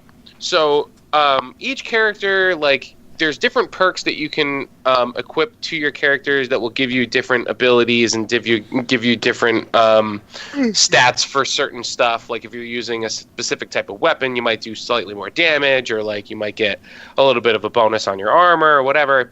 And you upgrade those by just getting more kills in the game. So it's kind of there's a legitimate feeling of progression in it, as opposed to something just the Call of Duty zombies type of thing where you're just all right, hop in and just shoot a bunch of stuff and hope that you make it to the end. Oh, you didn't make it to the end? Well, I guess just try it again and maybe you'll do it this time. There's not You know what I mean? There's no incentive to continue to like grind, so to speak, if you want to consider it that. But there's an actual like progression system in Killing Floor, and in the way that you also like if you choose one of the perk, one of the things that you can kind of like swap out to make your character different. Like there's a, let me see if I can pull up like the list of all the different ones that there are. I guess I probably should have had this. Type. I have the loudest keyboard in the universe, by the way. This is called preparation. I know, right? Perks. There we go. So there's like different ones. There's a Berserker, Commando, Support, Field Medic, Demolitionist, Firebug, Gunslinger, Sharpshooter, Survivalist, and SWAT. And each one basically has like different types of weapons that they start out, like their starting loadout is different. As you progress through the levels, you can each wave you get a chance to like go to a shop and like buy different weapons for yourself, and you can technically use anything that you want, but you'll get different like bonuses by using ones that are relevant to whatever class that you're playing within the perk system. And it's really like there's a lot of different variety between them, so that you can really kind of pick exactly what it is that you want to play. Like, I mean, obviously there's certain things that are more advantageous than others when it comes to weapons, but even in one of the waves that I did, I specifically went through all melee, and I just used a sword, like a katana, and I was just running through and just like killing people that way. It's cool in the way that like you're constantly like, there's not a ton of games nowadays that have a built-in like a really fun horde mode. I've always find myself trying to find like these really good PvE horde mode type of experiences, but there's not a shit ton of them with a lot of AAA games right now. And especially with this only being like $40, like I like it a lot. I think the weapons seem significant. There are a lot of like hidden things throughout the levels too that you can kind of find. Like there's a lot of like just the replayability definitely makes it a lot more interesting to me than a lot of the other similar types of things that are out there. And just the variety of the weapons. Like there's a lot of stuff in here. And again, the significant ones like even like the Firebug, one of the starting weapons that you have, it's like a modified caulk gun with a lighter at the end of it. Caulk gun. Caulk. Yes. Caulk. Caulk. Caulk. Caulking. Caulk. I don't know, man. It's just like it there, and you're not stuck in like every time that you go into a game, you could just pick a different perk. So it's not like you're stuck into a class when you go to make your character or anything like that, and you're doing all the like. There is some minor customization that you can do. There is a loot-based system with some of the drops for cosmetics, but the way that they do it, and it's with crates kind of thing where you buy a key and then you can open it up and then maybe you'll get something cool. Wonder if they have shaders in there. It's similar. That's basically all it is. It's all just it's cosmetics.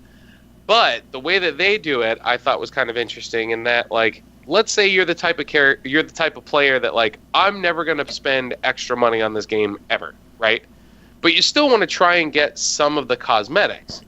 What you can do is you can actually break down the crate drops that you get and use shards that you get out of it to craft cosmetics. So you don't have to, like, although cosmetics are the only thing that I've noticed that are like quote unquote pay to win, because it's not really pay to win, it's just like pay to, like, you know what I mean? It's not affecting gameplay at all. But you're still given the opportunity to still acquire that stuff without having to spend money, which I thought was kind of cool. Aside from that, like literally, like my main thing was just the UI. That was the biggest thing that I did not like from the original, and it's what made me not get into it as much as I kind of wanted to. But the Xbox version is just it's really polished. I'm gonna give it a buy it. Nice. And I normally actually don't do those. I'm normally a try it guy. I know you're very hesitant to give games buy-its on the show. I am. I'm yeah. I'm No one wants to normally be like, responsible and it's for mainly someone just wasting their because- hard-earned money. Exactly. Like this is, I mean, again, recognize what it is going into it. Like it is very much just a horde mode, but you can play it by yourself. It's very easy to hop into. Like played a few games with randoms, and because it's just a survival type of thing, like horde mode type of thing, you don't. It's obviously better if you communicate with the other people, but you don't technically have to. And you can still get some good results and actually like make it to the ends of levels and stuff. I think the variety of enemies is good enough. That was one thing that I didn't like about a lot of the zombie modes in like the Call of Duties is there was only like 4 or 5 different enemies really. So No. I want to say that there's somewhere around like 11 or 12, not counting the bosses too. There's actual legitimate bosses in it, which I enjoy, as opposed to just like, oh, you made it past this other wave of like a bajillion as opposed to a million. Like, it just seems a little bit more significant. And the boss battles are like, it definitely takes a while to kill them. So it's not just like a hop in and just like breeze right through the fucking thing, which I also enjoy. Like there definitely is a sense of difficulty to it. Nice. I know before Destiny launched, at least, every time I would look at my friend list on Xbox, like 4 or 5 different people were playing Killing Floor. So it seems like it's getting some steam on Xbox as well. Yeah, I think, honestly, again, it lends itself to a console experience more so than PC. I really do think that it's just like they streamlined it well enough that it just makes a ton of sense on a console. And then It's good. And again, for $40, I mean, like this is, I can see a lot of AAA companies making a game similar to this and then charging $60 for it. yeah. Like, but And then that's it's just on PS4 as well, so Sony gamers can enjoy it over on that platform as well. And I think it has PS4 Pro enhancements visually, and then when the X launches, it's going to have I think a 4K patch, or at least an X enhanced patch when the system comes out. That'll be cool. Indeed. I'm excited. Moving on, next game to talk about is called Eternoblade, developed and published by Core Cell Technology. Tim's all like, oh, it's my turn. Wake up! Hey, that's me. It released August 30th on Xbox One for $14.99, previously available on the 3DS, the Vita, and the PS4. In the region of Awelsia, maybe? Vengeful Freya travels with an unknown weapon called the Eternoblade. Freya looks to take revenge on Belladim. Bedlane. Fucking names in this gamer. I think it's Belladim. Something like that. The Lord of the Mist, who destroyed her village and killed her tribe. Her vengeance is helped by Vernia, who has taught Freya about the abilities of Eternoblade. What is Eternoblade? How can Freya take revenge on Belladim? Solve tons of mysteries in her adventure together. Our good friend Royal Sefton covered this one for us, and he's not here, so Tim, you're going to read his email. Yes, I am, sir. You're involved. Yeah. No, he has covered kind of a little bit about the backstory. But yeah, he said the game started off on the 3DS over 3 years ago. And to put it bluntly, the graphics may have looked dated even then. Don't let that put you off, though, nor the slow start. Eternoblade is a game that will reward the patient with rapid increases in gameplay depth and character customization. So, Eternoblade is a fairly basic Metroidvania in which you control Freya, an armored avenger seeking to bring down village-burning villain Belladim, as you mentioned. Freya sports an enchanted sword that can manipulate time, and with the help of a mysterious and ever-present oracle, she acquires sword upgrades and the ability that build upon her ability to rewind, quote-unquote, from death. See, it's not all that easy to read shit on the show, is it? No, I never said it was. But yeah, so the game's got some time mechanics going on here. Most of the puzzles revolve around manipulating time to your favor such as rewinding platforms or warping back to a previously marked location on the screen, I was often reminded of Braid. No shit. But with a hack and slash bent that dominates most of the game. You'll mostly chop through enemies, build combos, and learn new attacks as you gather experience and buy upgrades. There's an undeniable richness to the gameplay that takes a couple stages to become apparent. And though some fights grew monotonous, I felt myself coming back to Eternal Blade for more. Though the game is basically linear, how could it be a Metroidvania if it's linear? Because it's laid out Metroidvania style, here we go. but There are story. several opportunities. Yeah, there are several opportunities for maybe I could just keep reading the sentence instead. There are several opportunities for retread to dig up items, often hinged on completing puzzles that require clever rewinding and warping. Unfortunately, the narrative is not the driving force behind finishing Eternal Blade. The story is poorly localized and largely predictable, with characters left unvoiced, and I was left with a who cares feeling about whatever was to happen next. The action is the meat and potatoes of Eternal Blade, with some solidly enjoyable boss fights and a few challenging platform puzzles. In short, Eternal Blade is soft on story and polish, but strong on core gameplay elements that will please Metroidvania enthusiasts, especially at an agreeable price point. If you dig Trine, or Dust, or even Braid, even fucking Braid, you'll want to check out Eternal Blade. The verdict? Try it. Are you not a fan of Braid? No, I do not like Braid. Really? Yeah. I didn't know that. I'm learning new things about you, Tim. Yeah, well, when you talk to me for long enough, you find out all kinds of things. And my feeling, and especially about games, apparently. See, I dislike Braid so strongly, I didn't play The Witness. Really? I'm not going to play The Witness. I just think Jonathan Blow is so far up his own ass, like, I don't even care. Like, he's just pretentious as fuck. Kris, weren't we talking about that like way back when at the initial PS4 reveal that Jonathan Blow was there and he was just like a pretentious D-bag the whole time? Oh my god, I just can't. I'm sure he's a nice guy, but just like his games, just like, I read some stuff about The Witness and I felt no regret. No regret. I think I vaguely remember this, if I'm not mistaken. I think we talked about that. What episode number would that be? Oh my fucking god, I have no idea. I think it might be episode 3. Wow. All right, we're taking a break from the other guys, and we are going to tackle a couple of reviews on the side because editing is fun. So, Cole Martin, welcome to the show. How are you doing? I'm alive and kicking. Which is good. Did you get your baby oil rub downs? No. I've mostly kicked pneumonia's ass, although I do cough and wheeze a little here and there, and I fractured my wrist. That's awesome. Jesus. What the fuck?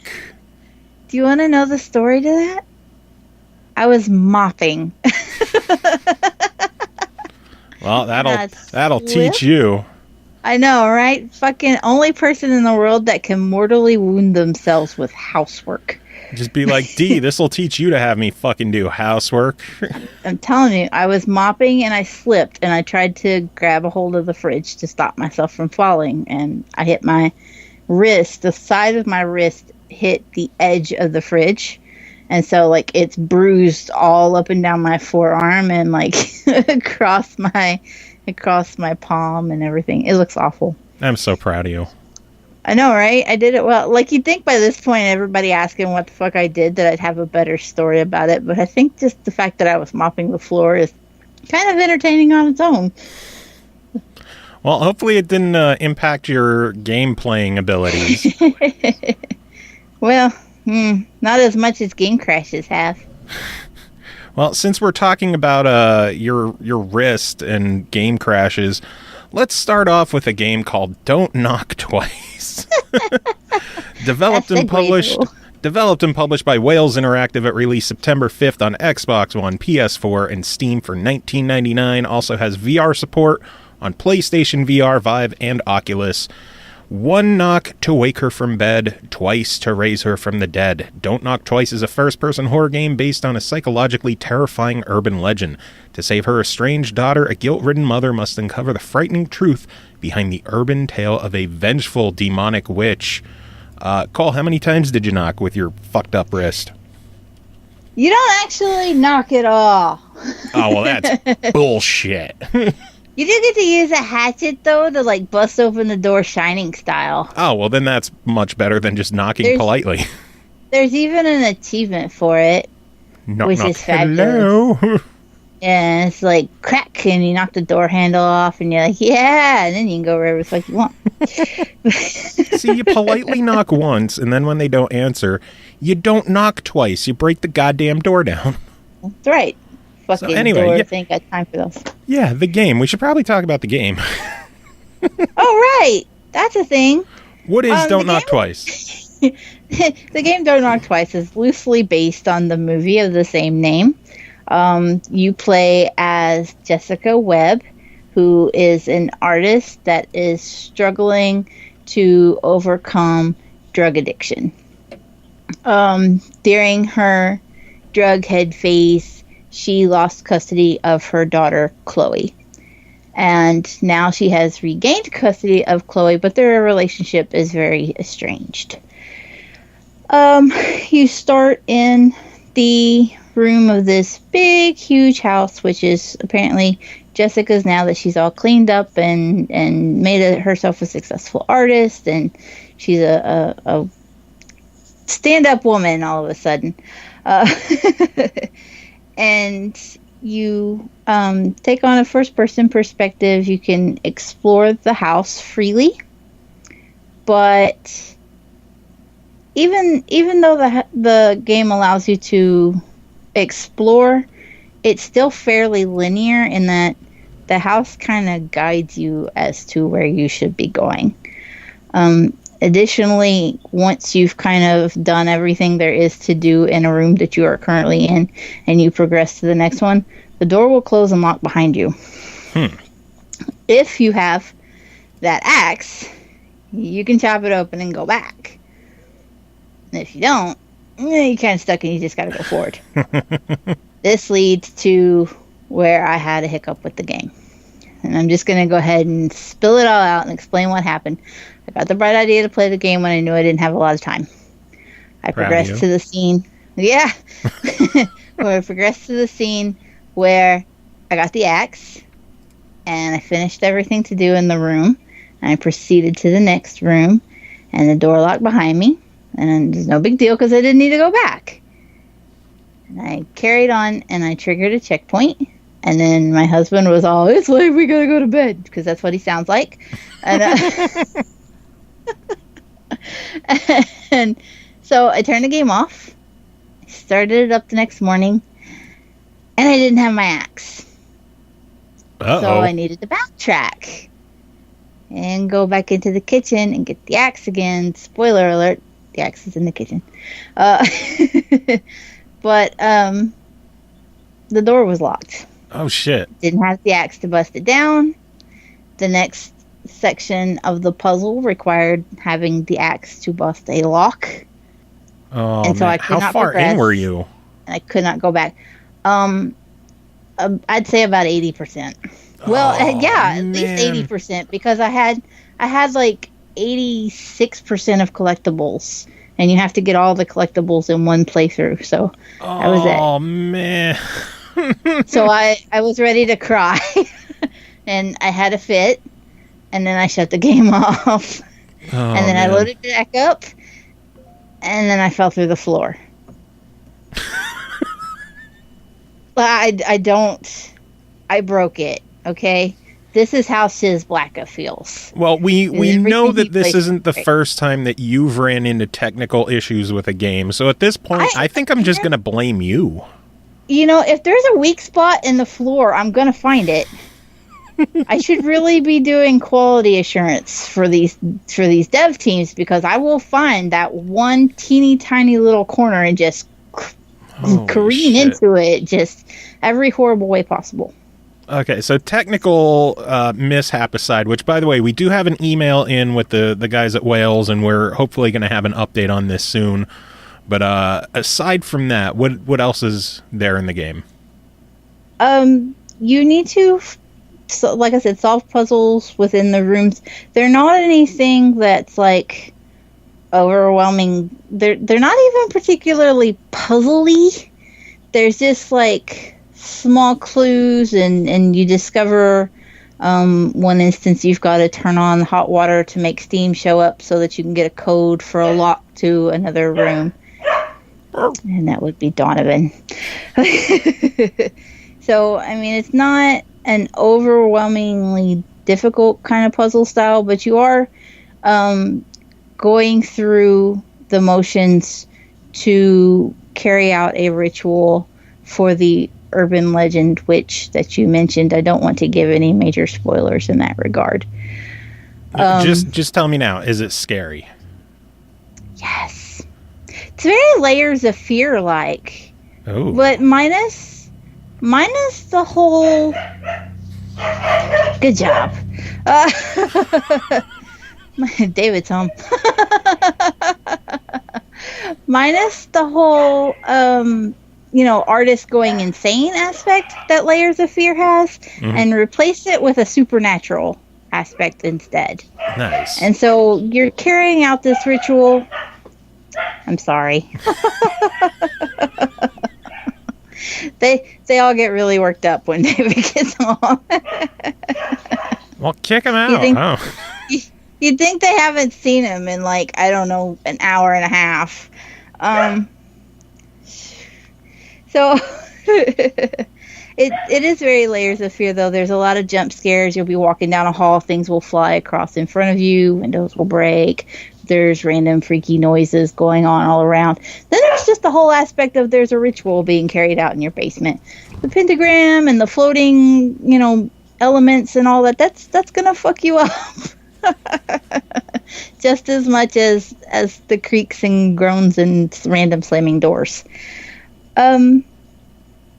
If they fixed it and fixed that particular glitch, which I really hope they do, this would be one of my favorite horror games this year.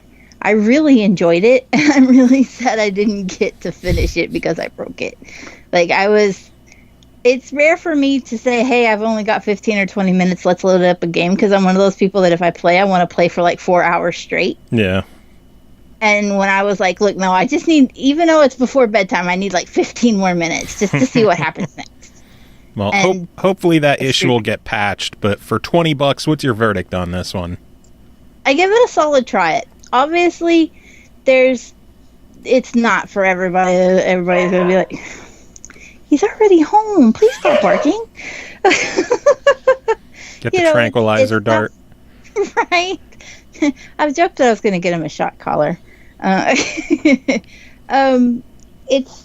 It's not something that everybody's going to enjoy. It is the whole first-person walk exploration. Like I said, it's very reminiscent of Layers of Fear. So if you enjoyed that or Observer, this is a good one, and you're going to definitely want to pick it up. Just don't break the game. Just if you have an axe, don't pause the game. Don't quit. Just keep the axe. And again, when we hear back if they're working on a patch or anything, we will be sure to keep you updated. But we're going to move on to a game called Still Time, developed and published by Alan Zucconi, released August 29th on PS4 and PS Vita for $18.99. As the protagonist discovers their powers, you will learn how to control the flow of time. This unique ability will allow you to solve puzzles and to overcome obstacles that would otherwise be impossible for a single player. Platforms, boxes, sensors, lasers, all the puzzle games you're familiar with will suddenly feel new and challenging when coupled with time travel. Who can you trust when you can't even trust time itself? Our friend Greg Middleton wrote a review for this one, and I'm going to read that one now while Cole silences the dog. He says, it seems like every week there's another batch of puzzle platformers appearing on our gaming platforms. Yay, talking. I'm not saying that's a negative thing, but sometimes it could be a bit hard to find the good apples amongst the rotten fruit.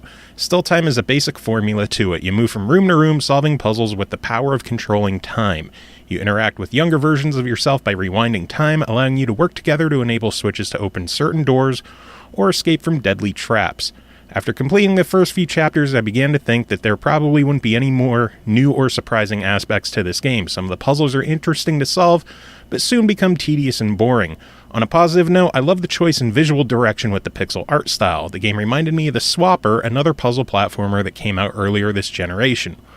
Now, this is where the smart development choices come into play. This title is cross-buy with the PS Vita. I know the Vita is dead, apparently, but this handheld has a very dedicated user base, in which when games get released for the handheld, they apparently sell well with a high attach rate.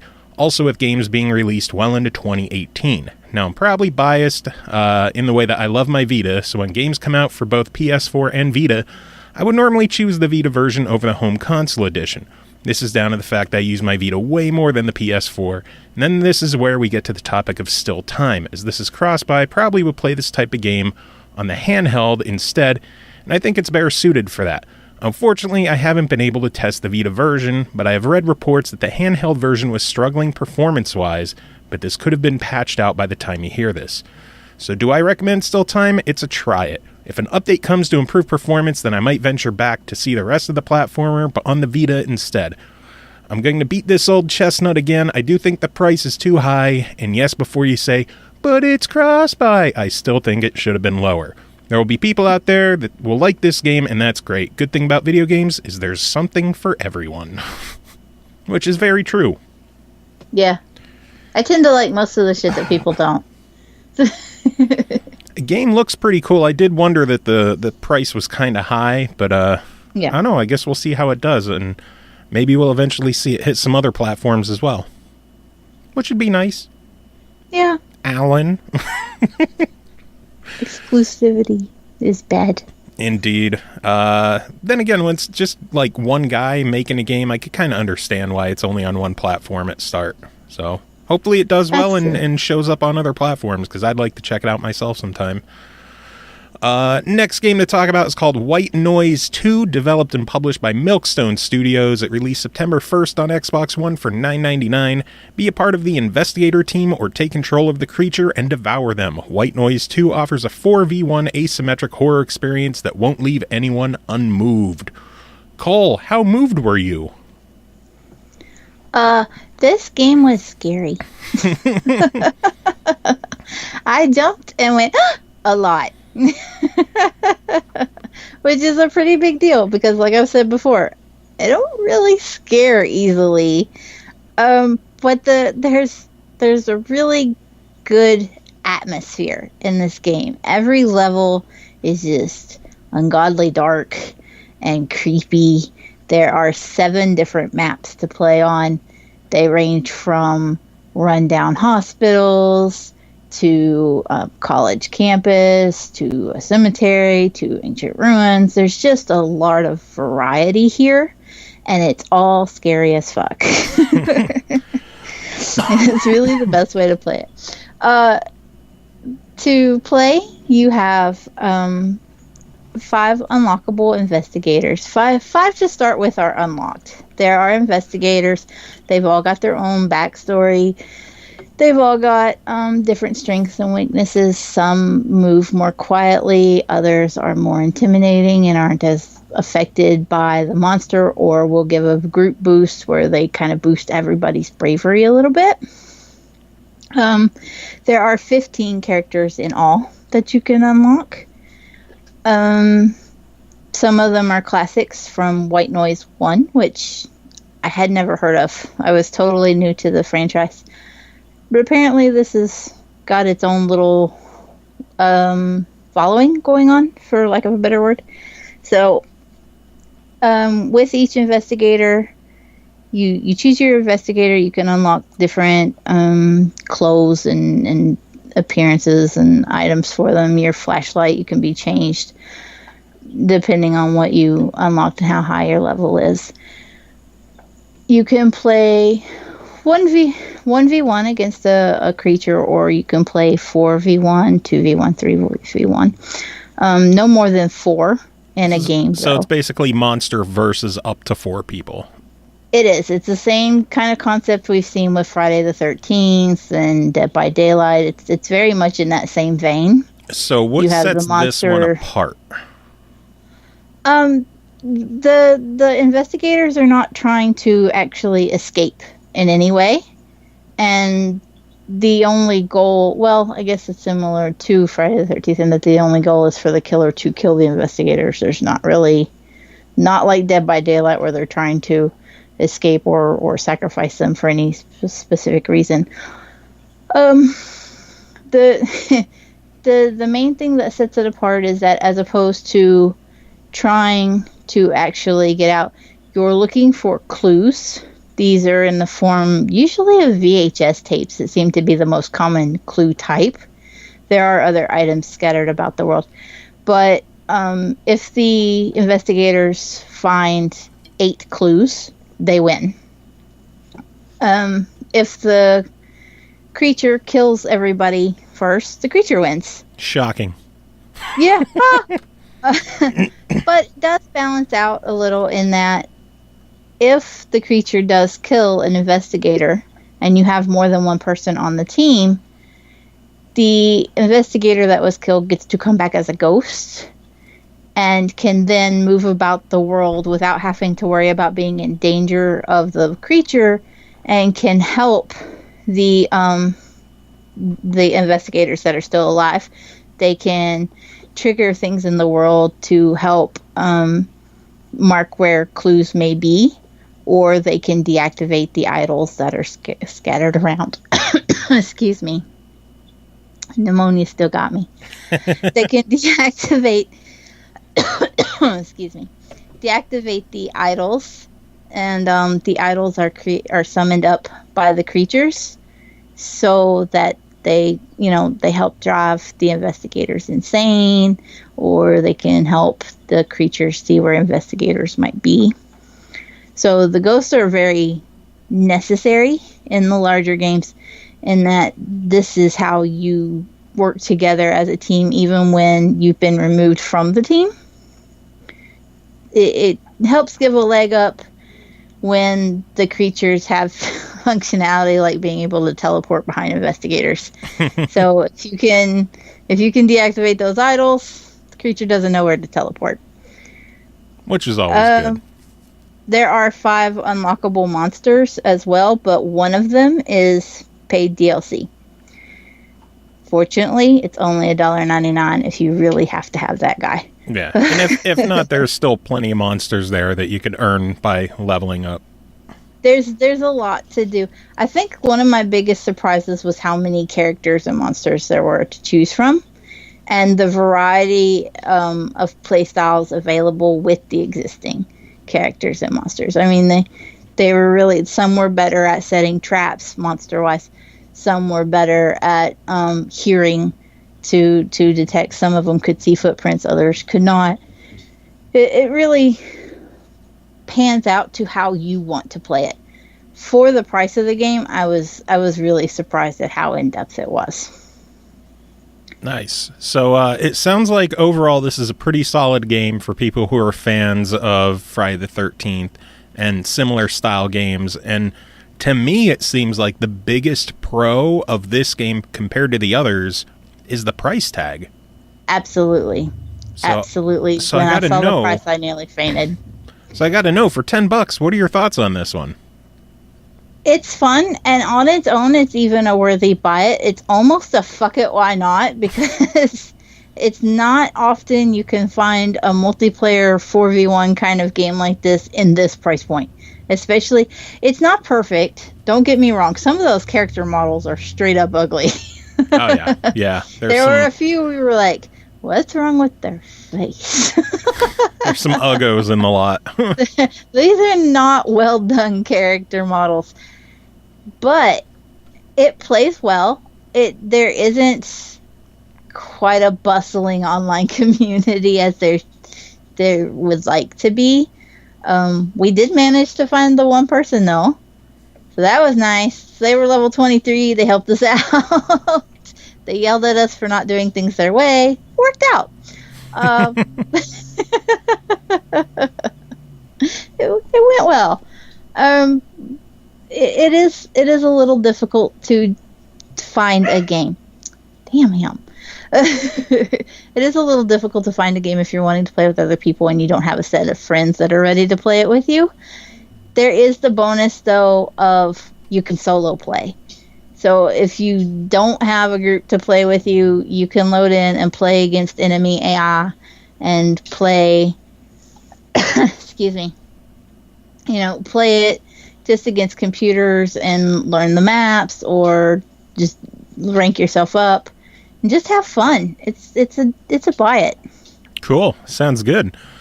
Next game to talk about, since we're talking about like creepy horror games, is called Sneaky Bears. The world is under attack. Real spooky. The world is under attack by evil teddy bears. Led by the evil mastermind Bear Frank, they have seized control of a toy factory in which they are building an evil teddy bear army to take over the world. Can you survive, defeat the evil Bear Frank, and save the world from destruction at the hands of the not-so-innocent, cute and cuddly teddy bears? I forgot to say that it's developed and published by War Ducks, and it released August 29th on PlayStation VR for $19.99. I should probably should go in order by how I have shit written down on my paper here. Think that'd be the smart thing to do. But one more review sent in by Greg Middleton, so let me get to this one quick.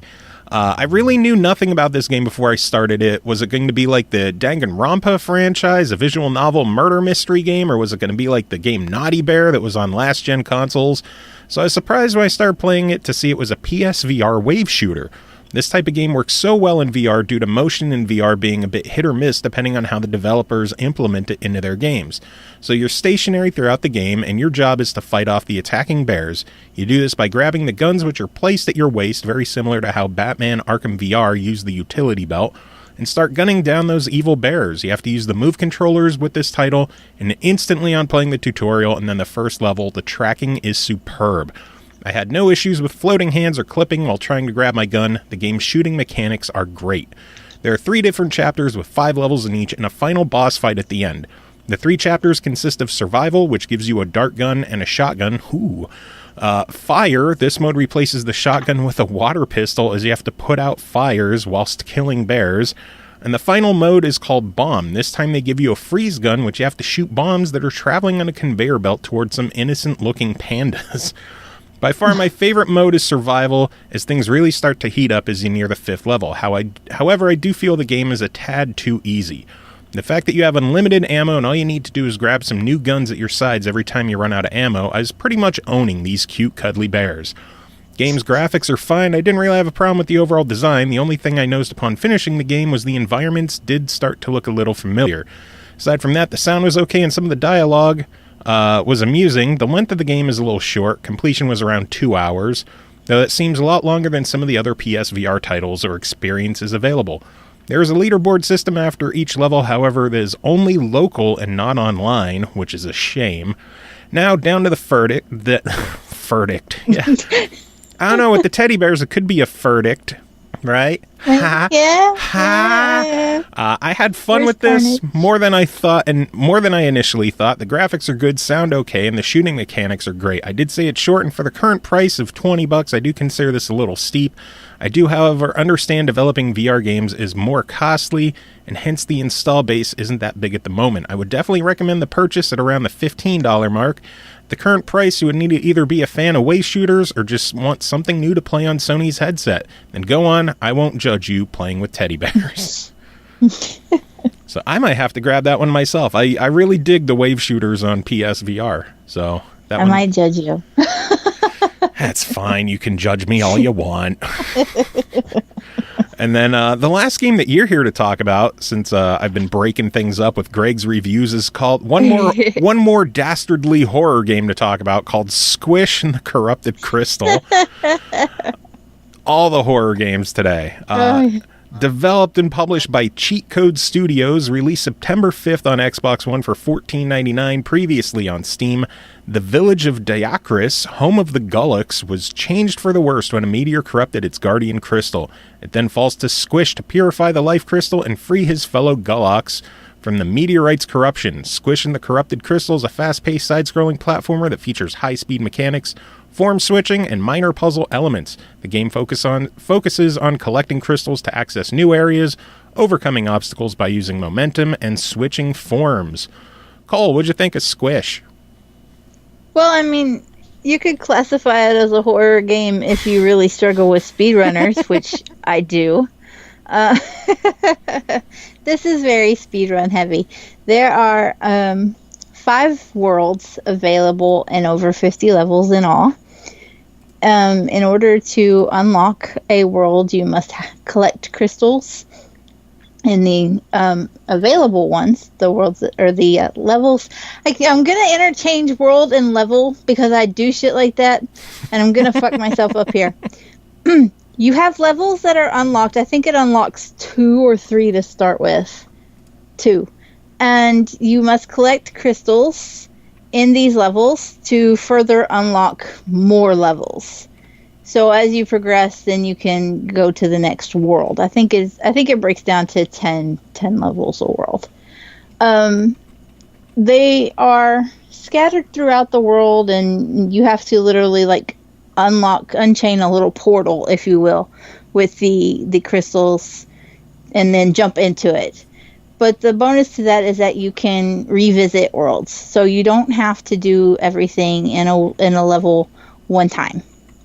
You can, in fact, it's not even technically possible because every level has a time goal that for you to match. There'll be like a bronze, a silver, and a gold. And the gold is usually something absurd like beat the level in 14 seconds. Oh, if you really hate yourself, there's an achievement for beating a level in 12 seconds, which I spent far too much time trying to acquire. 13 was my best, and finally I was just like, I quit, I have to do the rest of this. The more crystals you collect, the more levels you can unlock, and that's how you basically progress. Not all of the levels are easy. In fact, I think by the third one, I was like, this is complicated and I don't even know where to go. Third level or third world? Third level. Holy shit. It got hard really fast. It'll remind you of the old Sonic games where you have to just transform into a ball and travel through a loop and then hit a wall and double jump from there to the next platform and then hit another loop, and before all is said and done, you've gone through the whole thing in 15 seconds, and yet you still feel like you're not even remotely close to that goal time. So it's just do it again and again. And like I said, it's not possible to get all of the objectives. There is the objective for the time. There's also one for collecting an artifact, which will be hidden somewhere in the level. And then there is also one for collecting all the crystals. You cannot possibly get all 3 of them in the level. Most levels, probably some of them that maybe I was too bad to make it to, or just too bad to succeed at. But because that was bad. It was really bad. Once you get the correct number of crystals, you can move on, even if you haven't got all of them in a level. You can complete a level and not get time or the crystals. You're wasting your time trying to do that, but you can do it, and you're just not going to progress anywhere further throughout the whole thing. But it's pretty simple, but there is a lot to it, and it's very skill-based. Yeah, it looks really cool. So I guess the big question is $15. What are your thoughts? I didn't break it. This is a try it. Speedrunners are going to be all over a game like this. It's just, if you're not really into speedrunning, maybe there is a free trial. Try the free trial and then decide. Oh, well, shit, free trial. Fucking get the trial and then... Yeah, get the trial. Make up your own mind. What are we, a review show? Don't listen to my opinion on things. It's usually just as bad as my gameplay. Live your own life. Be your own person. But it does have the free trial, and I at least recommend trying it because it is fun. It's really well made. The controls are really responsive. The levels that I did well on, I lost my train of thought just like that. I didn't struggle with I pushed a button and it didn't do what I said for it to do. If I pushed the button for it to wall jump, it wall jumped. If I missed it, that's because my timing was ass, which is pretty much to be expected from me in a speedrunner. But like I said, there was the achievement for 12 seconds, and I did beat a few of them in about 13 seconds. You can blow through these levels really quickly if you're good. And if you're not me. Nice. Well, But it plays well.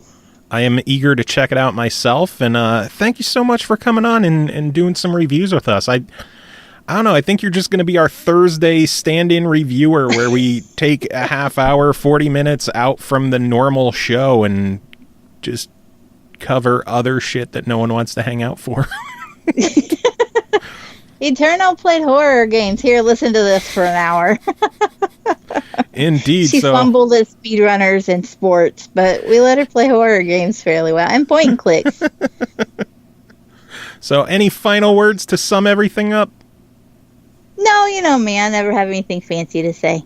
Final game to talk about tonight is called Masquerada, Songs in Shadows, developed by Witching Hour Studios, published by Ysbryd Games. It released August 23rd on Xbox One for $19.99, previously available on PS4 and Steam, also coming to the Switch. Masquerada is a single-player tactical RPG set in a Renaissance-inspired city of magic, where real-time combat can be paused to set up elemental combos powered by Venetian-styled masks. Come for gorgeous hand-drawn art, stay for the rich lore, and a thoughtful, fully voiced tale of intrigue and tragedy. Going into this, I thought it was going to play more like a turn-based strategy, tactical RPG, but it's very much a real-time. I don't want to say like Diablo because there's not like the loot element to it, but walking around areas, the battles all come down to like you hit the trigger to go into an auto attack mode, and then you use the face buttons for different special attacks. You build up gauges to use even cooler special attacks. The combat in this game very much feels kind of like an afterthought for the most part. Like it's just there to connect the story. The meat of this game is absolutely the story. It's like a complete flip-flop from Eterno Blade, where Eterno Blade, the meat and potatoes, was the gameplay with kind of a lackluster story.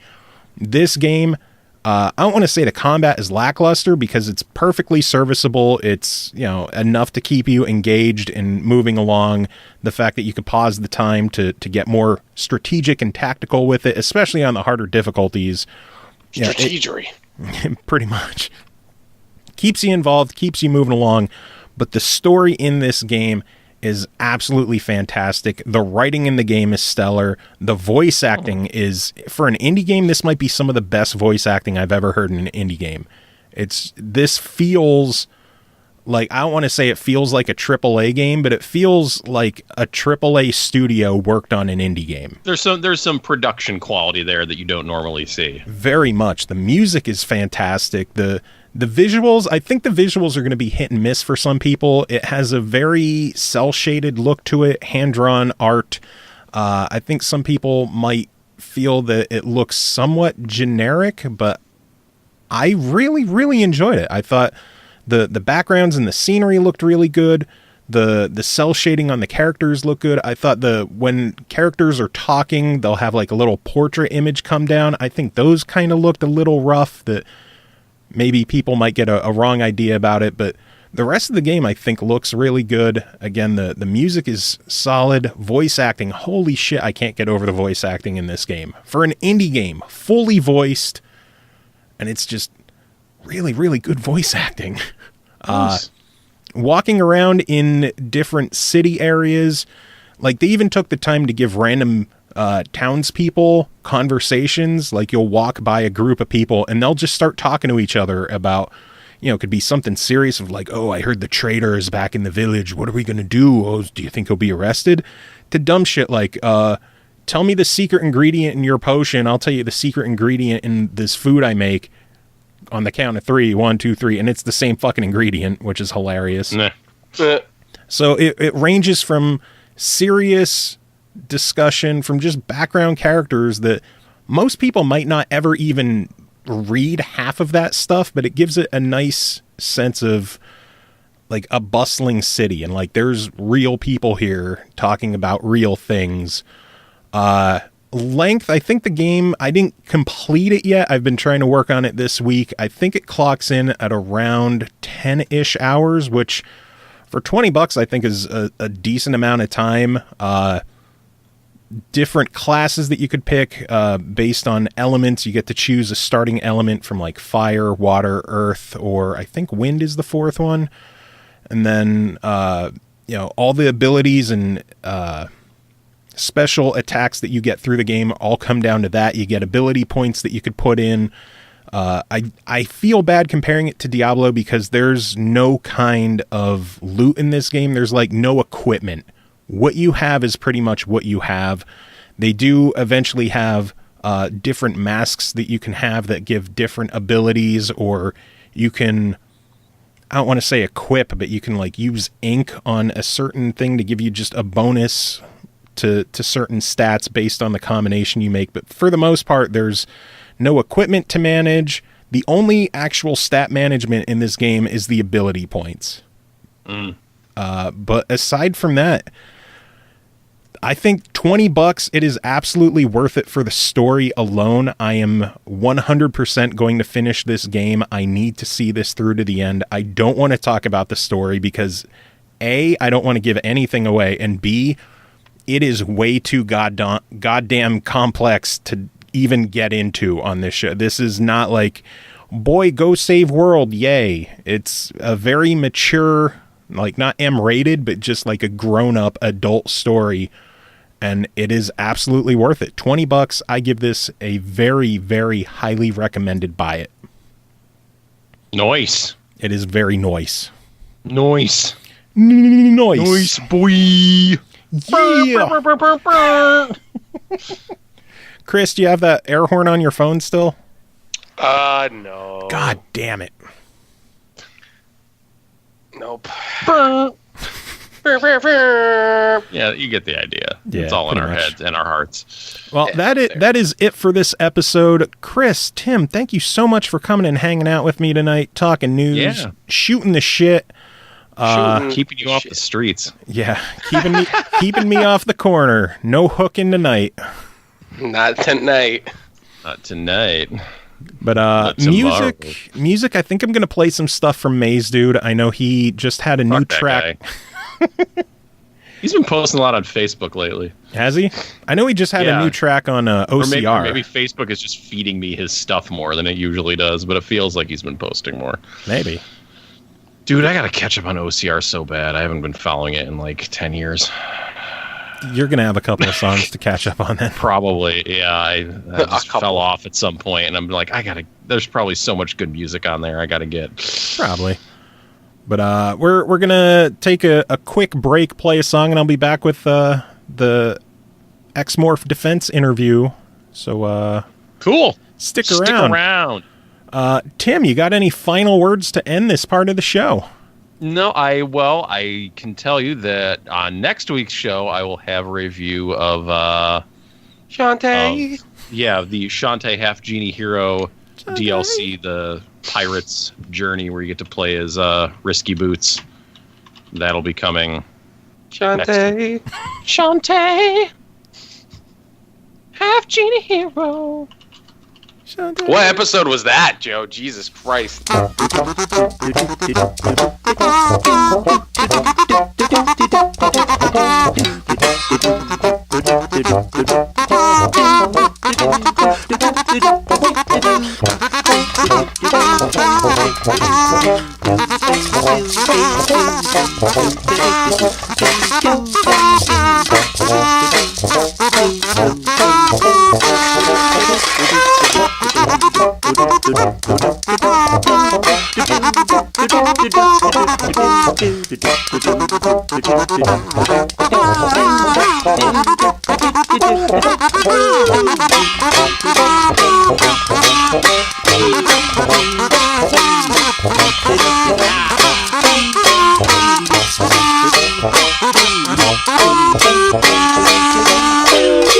Welcome back, everyone. Thanks for hanging around. I am joined at this time by Paweł Lekki, calling from EXOR Studios. Paweł, how are you doing today? Hi, I'm great, everyone. Thanks for having me. Did I do okay with the name? Yes, that was a really good pronunciation. Okay, good. I'm glad to hear I didn't ruin it too much. So you were here from EXOR Studios. You guys just released the game X-Morph Defense. For those who don't know what this game is, give us the sales pitch. X-Morph Defense is a twin-stick shooter tower defense hybrid. you play as the alien, you invade the Earth, and your goal is to take over the planet. So the humans don't take kindly to that. They start attacking your harvester ships, and your goal is to defend them. So you place towers around the map to stop the humans, and you can also attack them directly with your ship. That's the twin stick shooter part. And one of the most interesting things is that our environments are completely destructible, so you can demolish the entire world while having fun. And I have been demolishing quite a bit in this game. I thought it was really cool to see a game that wasn't just another tower defense game. It seems that we see a lot of those. And we also see a lot of just twin-stick shooters. But I really enjoyed the mixture of the two elements into one game. What made you guys want to not just do a tower defense, not just do a twin-stick shooter, but combine them? And I think the combination works really well. It was a couple of things. One of the ideas is that, well, we basically like tower defense games a lot, but there's always this moment when you've set up your towers, you have this perfect maze, and the enemies are marching through it. You basically have to press the rewind button because it gets boring. So why not remove the rewind button and put some action instead of that? So we're giving you direct control over the battlefield, and you can take matters into your own hands. And another thing for the twin stick shooter part is that after Zombie Driver, we really wanted to make a simple shooter game. We reminiscent games like River Raid, these scrolling games, or 1942. That was also a brilliant game. And after probably a year of concept work, we decided that let's add more into that. So we decided that we also want to have the tower defense element, combine these two, because as I said earlier, the mix works really well, and I think they are a perfect fit for each other. They really are, and it works really, really well in the game. I did notice this seems to be a very, very difficult tower defense game, and I enjoy the fact that I can't just breeze through all the stages. I have to actually plan things out and work on this. And if it seems like if one method isn't working, where I focus more on shooting enemies, I can switch over into ghost mode and put more emphasis on dropping extra towers or collecting debris. And it just seems like when things get difficult in the game, switch up your play style and it could help things out. Yeah, that's true. Actually, we didn't think that the game is going to be that difficult for players. We didn't want to make it easy because we've playtested a lot. And we know that if players don't see a challenge, then they don't want to play anymore because it gets boring. So we wanted the game to be challenging. And apart from the difficulty is probably from the fact that the game can be really easy if you create a really good tower setup with laser fences. You can create really good mazing in all of these maps, and most of them can be played without shooting at all if you create really good mazes. And when you work for a few years on a game, you start to have these schemas and you know how to build the game. It's really difficult to judge difficulty. That's why we also have 3 difficulty levels. So the highest one, hard difficulty, is really for hardcore players. It's difficult even for us. So the hard level is really hard. But we have some ideas to create even an impossible difficulty level where you would actually play alone the same waves that are in co-op mode, because in co-op there are extra waves, but on hard setting. So there would be more enemies and you would have less resources and the game would be even more difficult. But let's see if players want that. It looks like hard is already hard enough. I have a difficult time on some levels on just like easy and normal. I can't even imagine trying to do co-op stages by myself. And I think you guys are sadistic and like watching people die. Yeah, there is some fun to that. But I guess after games like Dark Souls, it appears that a lot of players enjoy the challenge. Games don't have to be super easy. They don't have to play themselves. I think that there is a bit of a learning curve in X-Morph Defense, but the initial levels are not that difficult, and we try to teach the players the basics of creating a good maze. So we try not to hit with the difficulty immediately. However, as you said, it grows in the later levels. We have some ideas about better tutorials to teach mazing, because mazing is actually the key to winning the game. If you set up your towers and laser fences correctly, then it won't be that difficult at all, really. So you have to approach X-Morph as a puzzle game. All levels were actually designed by us as puzzles.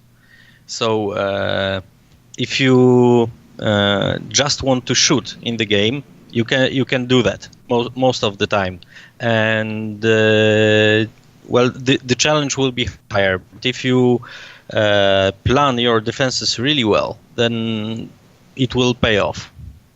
Now, I know you mentioned mazing, which I think is a very unique a unique twist to this game, where many tower defense games, you have a level and that's it. You set your towers down, you hope for the best, you try to destroy everything you can, where in X-Morph, the levels are much more open-ended with branching paths, alternate roads, different routes, and you can use your turrets to block off roads and force them to go other ways. What made you guys want to implement this into the game?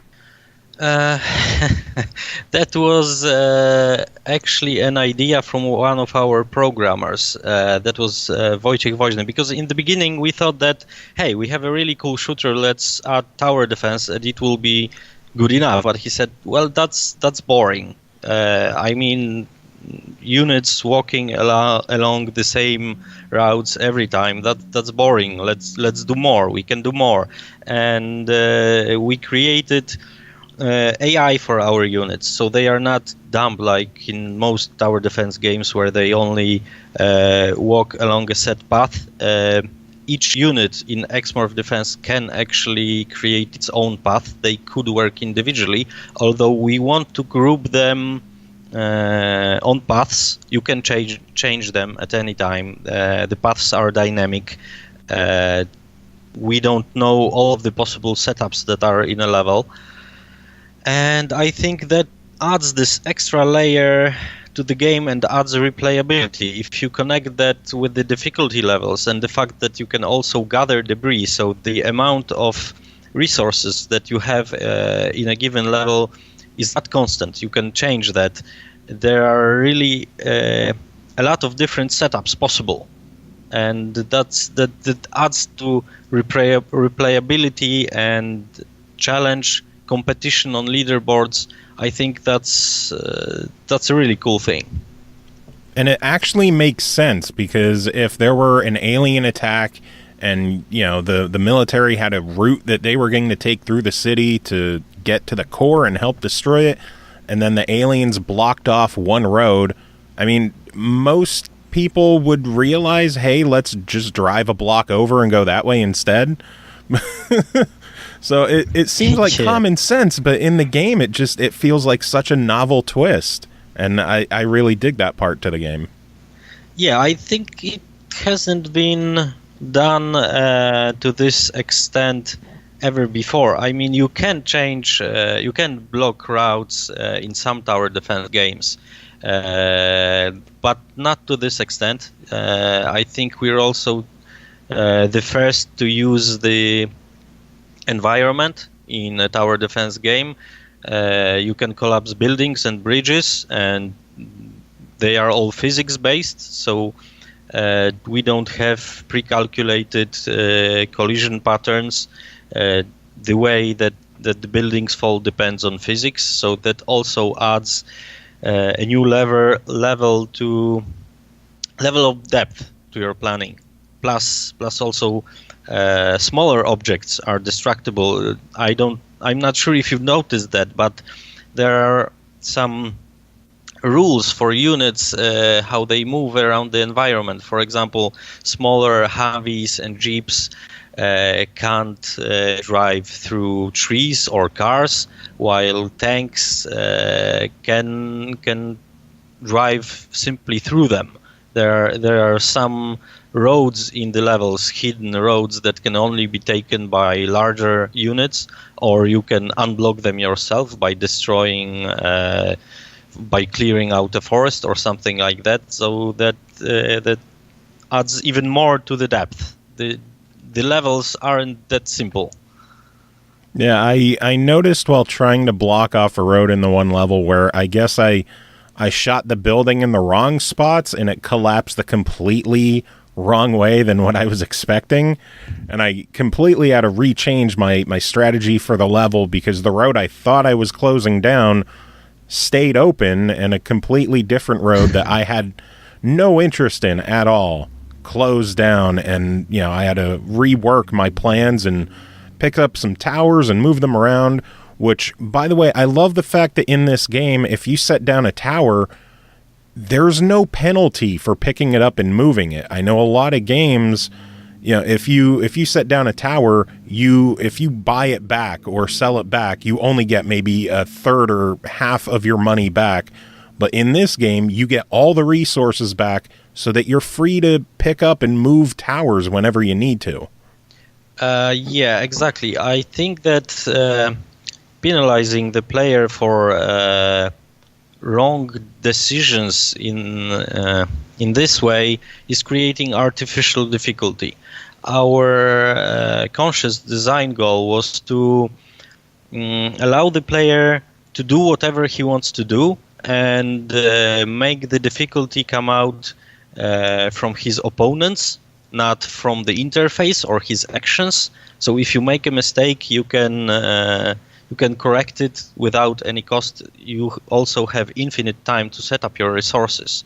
So the design approach was to, hey, you're the player, you can do what you want, have fun, set up the defenses the best way that you think you can, and then let us challenge you.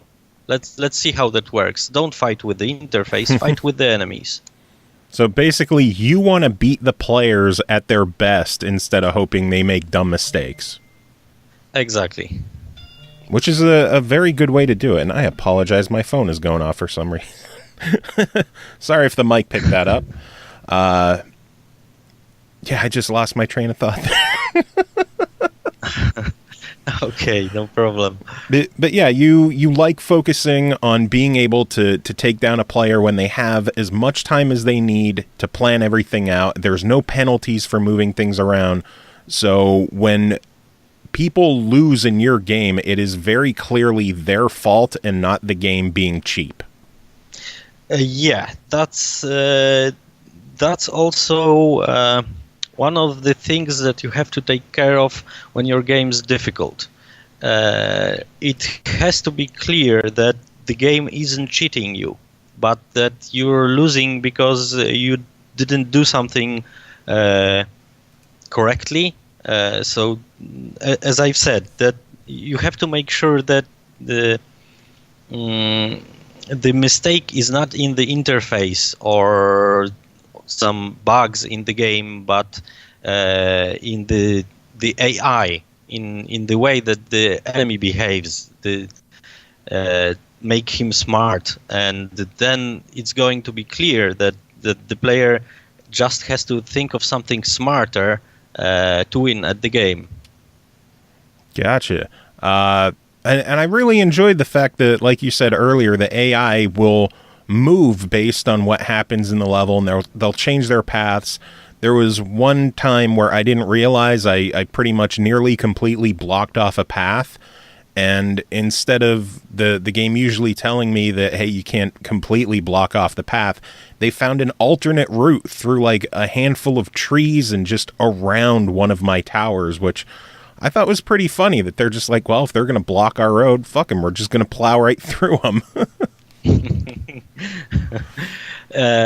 Yeah, the AI will go around anything that it actually can, unless there's a 100% physical obstacle not to do that, they will. There are situations in which we have to tell the player that they can't block the path because that would break the rules of the game.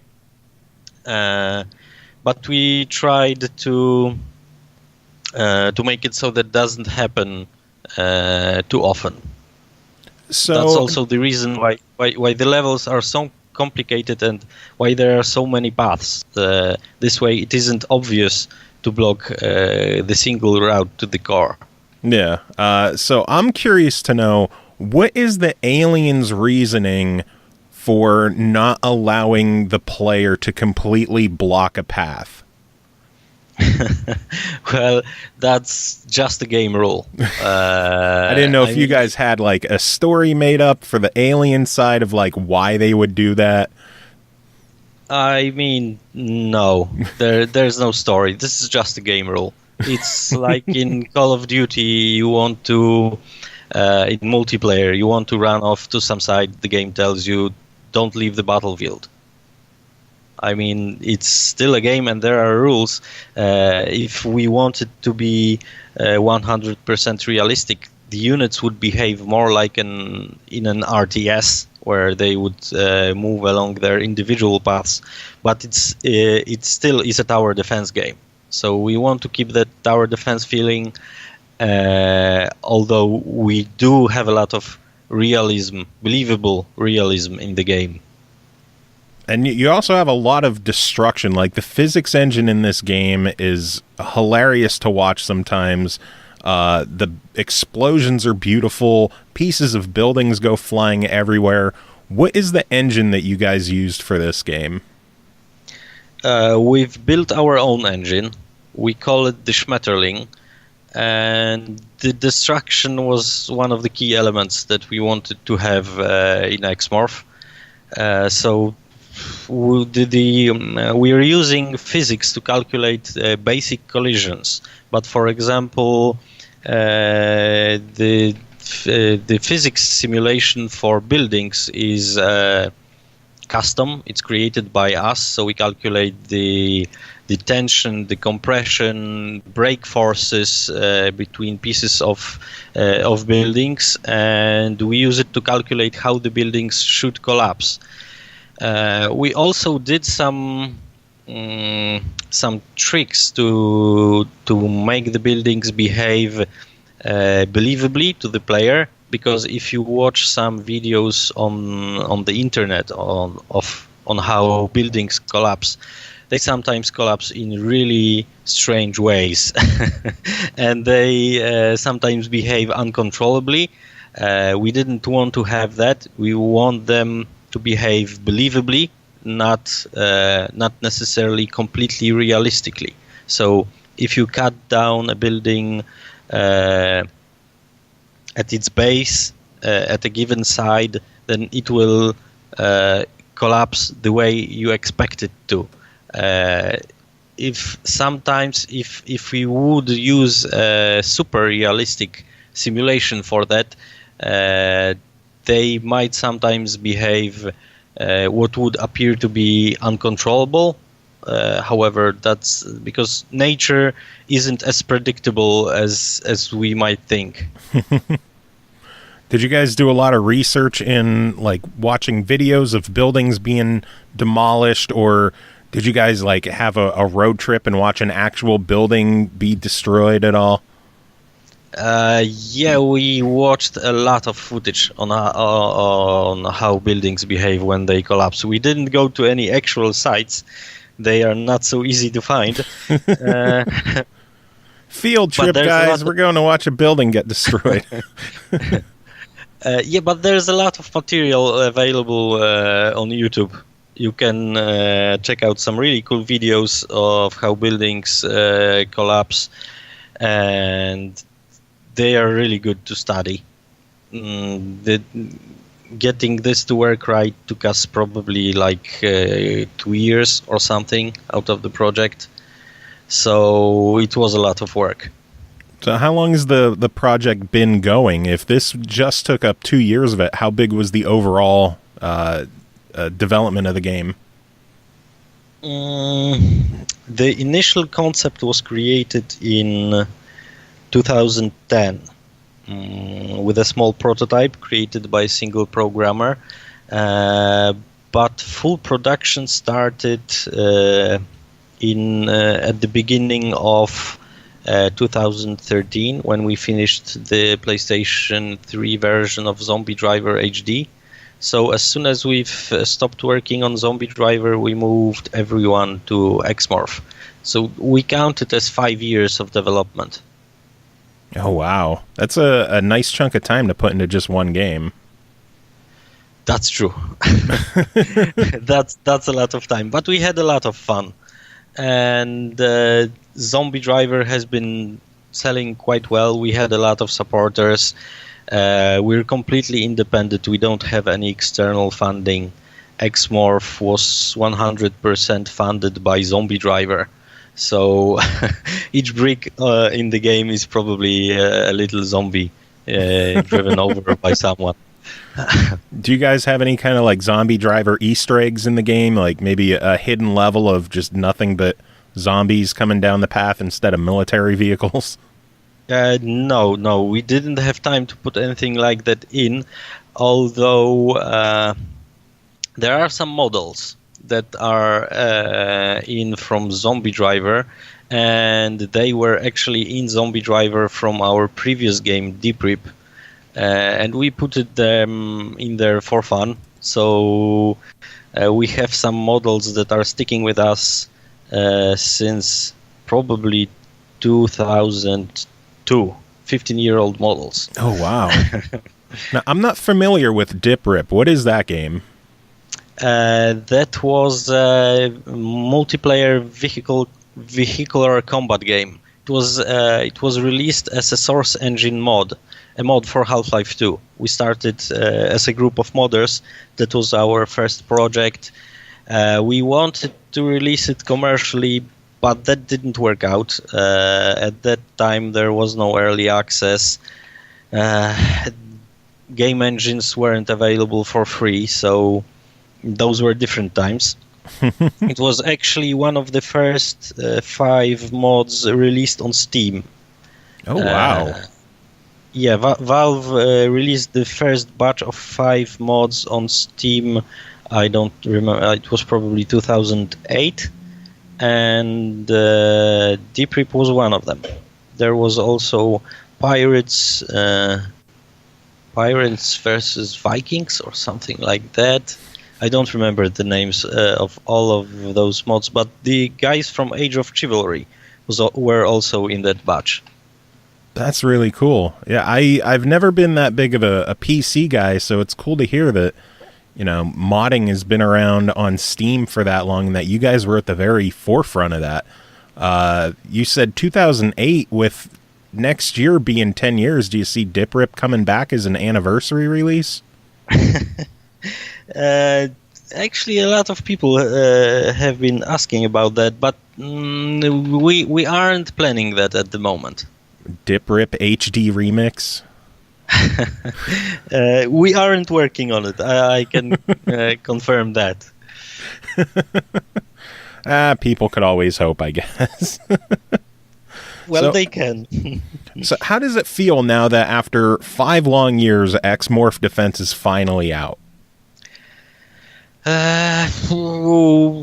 we're actually overwhelmed by the response. We didn't have time to put everything together yet. It's been a week, but there's been so much to do that we didn't have any time to sit down and gather our thoughts yet.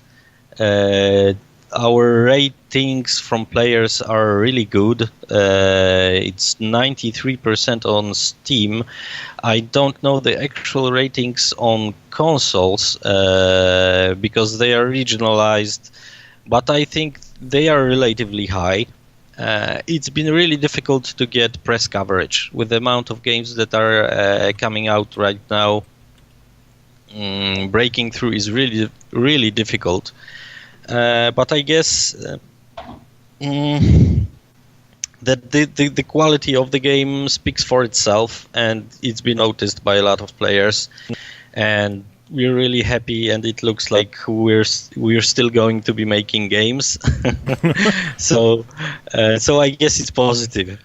It's good to hear that the response so far has been really good. Has there been any feedback from players that you're hearing that you're looking to implement into the game? Yeah, there's been some minor tweaks that we are doing. Plus, a lot of people are asking about a pure tower defense mode without shooting, where you would only place towers with maybe some additional towers. We are thinking about that. I'm not promising that it's going to come soon, but we are thinking if we can do something like that. Plus, we've just released a level editor on the PC, so players can check out our engine, see how the levels are built, maybe do some crazy physics-based things, and we'll see where we want to take the game from there. There's also been a lot of people asking about a level where you would actually pilot a large mecha, like the bosses in the game, and you would actually destroy the entire city. That's also a very interesting concept. I like that idea. Yeah, I love the fact that there's actual full-on boss battles in the game. It's not just another wave, another wave, another wave, another wave. There's actual gigantic bosses that you have to take down in the game, and I think that's another really fun twist on the formula. Yeah, we originally planned to have more of them. We designed 13 boss battles, and only 5 of them made it into the game. That's because boss battles are really difficult to do. A boss fight is probably 6 months of development for a single person. They are really complicated. They navigate around the level in a different way because they can't be blocked by simple towers. They have to be blocked by skyscrapers, at least some of them. And they have lots of moving parts. A single boss is comprised of more than 1,000 small models, so 1,000 pieces, plus individual AI scripts, etc. It's a lot of work. We wanted to have a Shadow of the Colossus twist on the game. However, we had to scale that down a bit.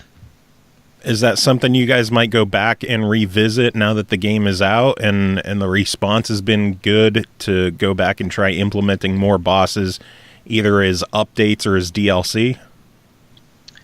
If we do DLC, we'd like to do it in a form of mini campaigns. Players have been asking us for new levels, and we are thinking about something like a level pack in which you have 3 to 4 levels, and at the end there's a new boss that you can fight. So this is the formula that we'd like to check out. That'd be really cool. Yeah, this is something that we'd like to try out. We'll probably release a first DLC pack like that, and then we'll see what's the response. If people want more, if they do, we'll bring them more. Would you guys consider doing any kind of like crazy off the wall DLC? Like we've seen Trials do their Super Max with like riding unicorns, and Dead Rising has had like mini golf games. Could you guys see yourselves implementing something like I mentioned before, some kind of Easter egg crossover with Zombie Driver, where one of the DLC levels could just be like giant zombies walking down the path instead? We haven't thought about that. We'd probably prefer to start working on a new game in a different setting, and keep this one in this theme. We aren't sure about mixing Zombie Driver with X-Morph Defense, although that might be fun. Or even not just zombies, but just anything kind of like off the wall and crazy that people wouldn't expect, in something that's, for the most part, very grounded in reality, with military elements and, you know, real life cityscapes, instead of just, you know, like I don't know, zombies is a example, or like have teddy bears or something goofy just coming down, some kind of weird off the wall kind of level. Well, we'll think about it. If we find something really interesting that we could check out, we'll do that. X-Morph of the Blood Dragon, like Far Cry Blood Dragon. I still think that's one of the craziest examples of a game that just completely switched up its formula and it still somehow worked. Yeah, that's true. That was a really interesting take on the subject. Having fun out of 80s movies or 90s movies. I'm not sure what was the era, but yeah, that was a really cool concept. Could you see yourselves going from like the modern day setting that it is now to maybe a 70s or 80s era, just through time travel perhaps in the game? Like an Attack of the Martians. Yeah. Well, maybe. I'm not sure. We haven't thought about that seriously, but yeah, we'll see. We'll see. I'm eager to see more. You mentioned that there's a level editor in the PC version. Is that something that might eventually come to console, or is there a way that you'd be able to bring select levels to the console versions? The level editor itself, no, but levels, yes. We're thinking about the level editor is still in its beta stage, but we're planning to work on it, and we're hoping to make a level design competition down the road. So if the community creates some really good models, and they are okay with releasing them on consoles, then it would be great to release a community level pack for all platforms. We think that it's definitely possible, but it all depends on the response from the community. Has there been a lot of people making levels so far in the beta? We know that there are people making levels because they are uploading them privately to the workshop. We see the leaderboards being created. There aren't any at this time publicly released yet, I believe. So we'll see what happens in the coming weeks. We released the level editor a couple days ago, actually. So let's give people time and we'll see what happens. Sounds good. How long do you guys think it'll take for someone to make an obscene shaped level? Well, these are usually the first ones to be observed, so let's see. It's probably going to be soon. I mean, I know a lot of games that have creator elements that you can create your own stuff. It's very easy to make, phallic shaped levels, but it seems like in this game you can get very detailed with how obscene your level could be designed. You could, that's true. Well, we can't limit people's imaginations. This is also one of the reasons why it's more difficult to release a tool like that on consoles, because you have to monitor everything. And given the fact that we're a 12-person company, that would be difficult. Is that something you guys would actively try to monitor when the level editor goes live, or do you figure, hey, kids are going to be kids and just do whatever? I don't expect to do that. Although if someone goes overboard, then yes, there are tools in Workshop with which you can report certain content, but the community can do that too. So if the community reports something as borderline, then we can step in. Nice. But right now we don't see a reason to do that. It's always good. So over the 5 years that this has been in development, I'm guessing that you've shown off at some trade shows here and there? Not really. We don't go too much to trade shows. We visit Gamescom sometimes because it's relatively close to our office, just 800 kilometers. So we've been there this year, but we didn't have our own booth. We don't do that much of publicity. Maybe we should. Although we're all a bit shy, we just prefer sitting at our own desks working on the game. And I guess that's our nature, not to present ourselves too much.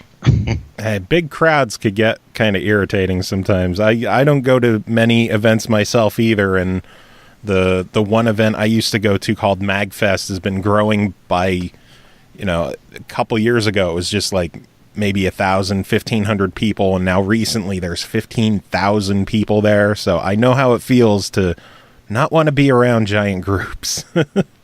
Yeah, I guess we're a bunch of nerds or geeks, or how you could put in what group you could put us. We want to work on games, and publicity is not in our nature doing that. So we're not the best at doing PR. Hey, not everyone is, and that's what PR people are for, right? Yeah, I guess we should hire a PR person sometime. So you mentioned the team is what, like 12 people? That's about it? Yeah, exactly. There are 12 people, and they are all developers. We are all developers. So there is no business guy or a PR-only guy at our company. All of us do game development. I, for example, do level design, some scripting, game designs, things like that. How many countries does your company represent? The core developers are all based in Poland. I guess you could also count our voice talent as developers. They actively contributed to the game, and our voice talent is based in the UK and the US. Plus, we also have a publisher in Japan, although that's not the dev team. The dev team is entirely based in Szczecin, in Poland. So it's all in-house. Yes, exactly. Gotcha. You mentioned the voice talent in the cutscenes in the game. One of my favorite parts of this game was when I was watching my friend Carnage streaming the game. Was the first time I was able to check it out. And during one of the cutscenes, to skip it, you hold the A button. Instead of just skipping the cutscene, it fast forwards it. And I thought that was hilarious and just such a fun twist. Yeah, that worked out really well, but it was actually a necessity. because we can't skip the cutscenes because of the physics simulation. We can't guess how the environment is going to look like after a given time if we don't simulate it. We have to run the simulation. We can do it faster by fast forwarding it, but we can't skip it. This is a requirement of the engine. Everything has to be calculated and simulated. So, but I guess that turned out quite well. Yeah, I laughed the first time I saw it. Just everything going in fast forward. You have the little fast scrolling screen effects on there. All the voices are sped up. I think that's a really cool way to handle when an engine doesn't allow you to just completely skip a cutscene. Yeah, I think it worked well. We were also able to do that thanks to the fact that it's our own engine, and we've even implemented our own sound engine. We don't use any middleware for that, so we had full control over what's happening. Plus, the game logic is running on a separate thread to rendering. So we can, for example, render every second frame and simulate the game faster. We've got control over things like that. Wow. And in a day where it seems everybody is licensing out game engines, it's really cool to hear that you guys just completely developed your own. We enjoyed that a lot. We like doing our own tech. Most of our games, except the artists, have computer science degrees, and we like doing tech. So it's actually been pure fun for us to be able to do that. Now, are you in a position where you guys might consider licensing out your engine to other developers who'd be interested in using your physics or using your destruction elements? We're not planning to. We probably wouldn't do that. That's not something that we want to do. I don't think that the engine is mature enough for it to be used by any other studio. It would require too much work.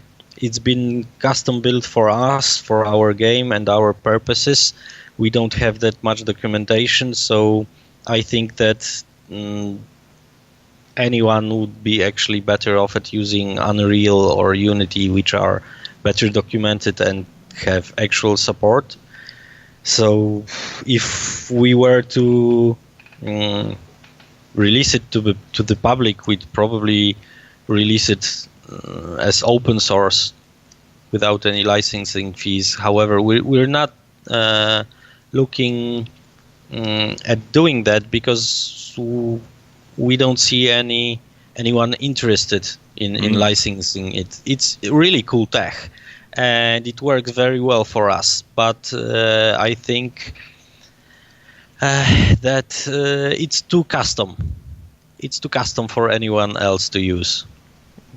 Understandable. Are you guys yourselves going to continue using this engine for future titles, or are you going to just start from scratch with whatever your next project is? We're going to evolve it. This Tech Schmetterling engine is actually an evolution of the engine that was used in Zombie Driver. So I mean, it's completely, almost completely rewritten, but it's based on that, and our next game is going to be based on what we have here. And we are definitely going to use our own stuff. And you said it's the Schmetterling engine? Yes, that's correct. What does that mean? Does that translate to anything specific, or is it just a fun name? That means butterfly in German. Ah. See, we are teaching things on this show.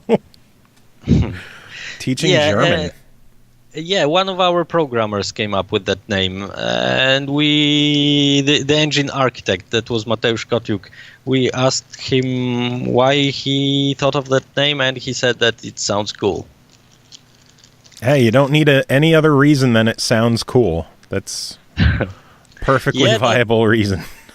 That's one of the perks of being indie. We don't need to get shareholder approval. Indeed. So you went from Zombie Driver, which was vehicular combat, to X-Morph Defense, which is twin stick shooting and tower defense. Where do you guys go next? We aren't sure yet. We have a couple of ideas. We usually run a brainstorming session in the company with ideas. So everyone has a bit of time to create his own concept, and then we vote amongst the company for the best concept, and we pick the best one. So we've done that a couple of times. We actually have a few games that were never released and are probably never going to be released. And I honestly am not sure what we are going to do next. Do you guys think you're going to stick more with like the action genre, or are you going to switch it up completely and we'll see like a dating sim JRPG come next? Well, we had some ideas for turn-based games. Turn-based strategy games or RTSs or something completely different. So I really am not sure.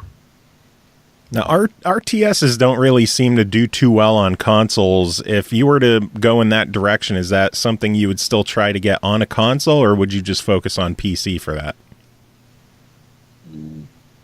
Well, that's something that we would have to think about. It's really hard to say at that moment. The ideal path would be to work on two game ideas at the same time. But we're not sure if we can do that without expanding the studio too much, and we don't really want to grow too much because that would bring too much business thinking into the company, and we don't want to do that. You like keeping things smaller and simple instead of just growing too much? Yeah, that's correct. We want to make games, we don't want to do business. Which makes sense. You don't want to lose those indie roots and then grow too big for what you're comfortable with doing. I guess that's a way of life. I mean, you have to pay the bills at the end of the day, but you don't have to be a big company to do that. Very true. This game is available on PC, Xbox, and PS4. Do you guys see yourselves looking into working with the Switch at all? No, not really. No, you guys not Nintendo fans? I mean, we're fans of high-powered hardware. Gotcha. and the Switch doesn't have that. So at the moment, I don't know. Maybe if we do a turn-based game, that then we can, but definitely not for X-Morph. We've actually squeezed everything out of the consoles that we could. We've saturated all CPUs 100% with X-Morph. Are you guys going to revisit the game and try doing any updates or patches with like the Xbox One X coming out? That's possible. That's very possible. We'd like to add some stuff that we didn't have time to add, some graphics features. So it's possible. Are there any current enhancements for the PlayStation 4 Pro at all? It runs a lot better in split screen. On the regular PS4, when there's a lot of happening, it can go down from 60 to 30 FPS. On the PS4 Pro, it's practically always 60 FPS. So if you're playing in split screen, the PS4 Pro will work a lot better. Could we expect some kind of similar performance enhancements when the Xbox One X is out? Definitely. It will certainly run the game in 60 FPS, whatever's happening there. Have you guys had any hands-on time with that hardware at all, or are you guys still just waiting to find out what the story is with that? No, we don't have an Xbox One X dev kit yet, but we know the specs. and we've prepared a bit for that, so we know that it's faster than the PS4 Pro, so it's going to do very well. Will we eventually see like enhanced visuals for that version of the game, or are you just trying to keep it somewhat on a level playing field with the PS4? That's possible, but it's hard to confirm at this moment. Totally understand. I know you said this game doesn't have a shot at being on the Switch, but I know Zombie Driver had last generation versions available. Is that a game that might end up being possible for the Switch? Technically, that would be possible, but I guess we don't want to go to Zombie Driver right now. We've ported the game to 9 different platforms. Oh, wow. I didn't know it was on that many. Yeah, it was on quite a lot of different hardware. So we'd prefer to do something new. What are all the... I'm trying to think what all the different versions of that game are. I know Xbox 360 and PS3, the Xbox One, PC... PC, Ouya, Android, and Windows RT, a version for the Windows Store, and there was something else. We also, we counted Steam and the non-Steam version as a platform, because that would be the 9th platform, because you have to prepare the game in a bit different way. So that's a 9th version of the game for us. I'm actually kind of surprised to hear it was on the Ouya. That's not a system you hear too much about anymore. Yeah, that's true, but it was there. It was an experiment. We had the game running on Android. It was a version created exclusively for NVIDIA's Tegra-powered devices. The Ouya also had a Tegra chip inside, so it was very easy to create that port. It took us something like 2 weeks. Oh, wow. And we wanted to see how it's going to fare on the console. It didn't fare that well, but that was just an experiment. Gotcha. Yeah, it's not often that you hear people mention the Ouya anymore. Do you guys still have any Ouyas hanging around the office? We probably have one somewhere. I don't know. It's probably lying in some closet. It just like fell behind a TV somewhere. Yeah, something like that. Oh, man. Well, I know we've been chatting for quite a while. Was there anything else that you wanted to touch on with the game? I hope that if anyone who's heard our talk that hasn't played it will want to check it out. And for our fans out there, we're working on some updates, and we are going to keep the game alive, and hopefully there's some DLC coming along the way. I definitely hope so myself. So where can people get the game? What's it available on? How much is it? How can people get their hands on this? Okay, so X-Morph Defense is available on Steam, Xbox One, and the PlayStation 4 for $19.99. Very, very good. And I think it's definitely worth the price. Really, really enjoying the game. I know we were originally planning to have our review of the game on this episode, but I personally like to keep the reviews and the interviews on separate episodes. That way we get to talk about the game twice instead of just once. Great. So where can people keep up to date with you and with EXOR Studios? We are all the time on Twitter, so you can catch us at EXOR Studios, or at Facebook, similarly at EXOR Studios. These are the best channels to keep in touch with us. Sounds good. Well, Paweł, thank you so much for coming on the show and chatting with me today. Do you have any final words to end the show? Thanks to all of our players, both of our older games and X-Morph Defense. We're here thanks to you guys. You've been making this possible, and thanks for having me on the show. It was a real pleasure to talk about X-Morph.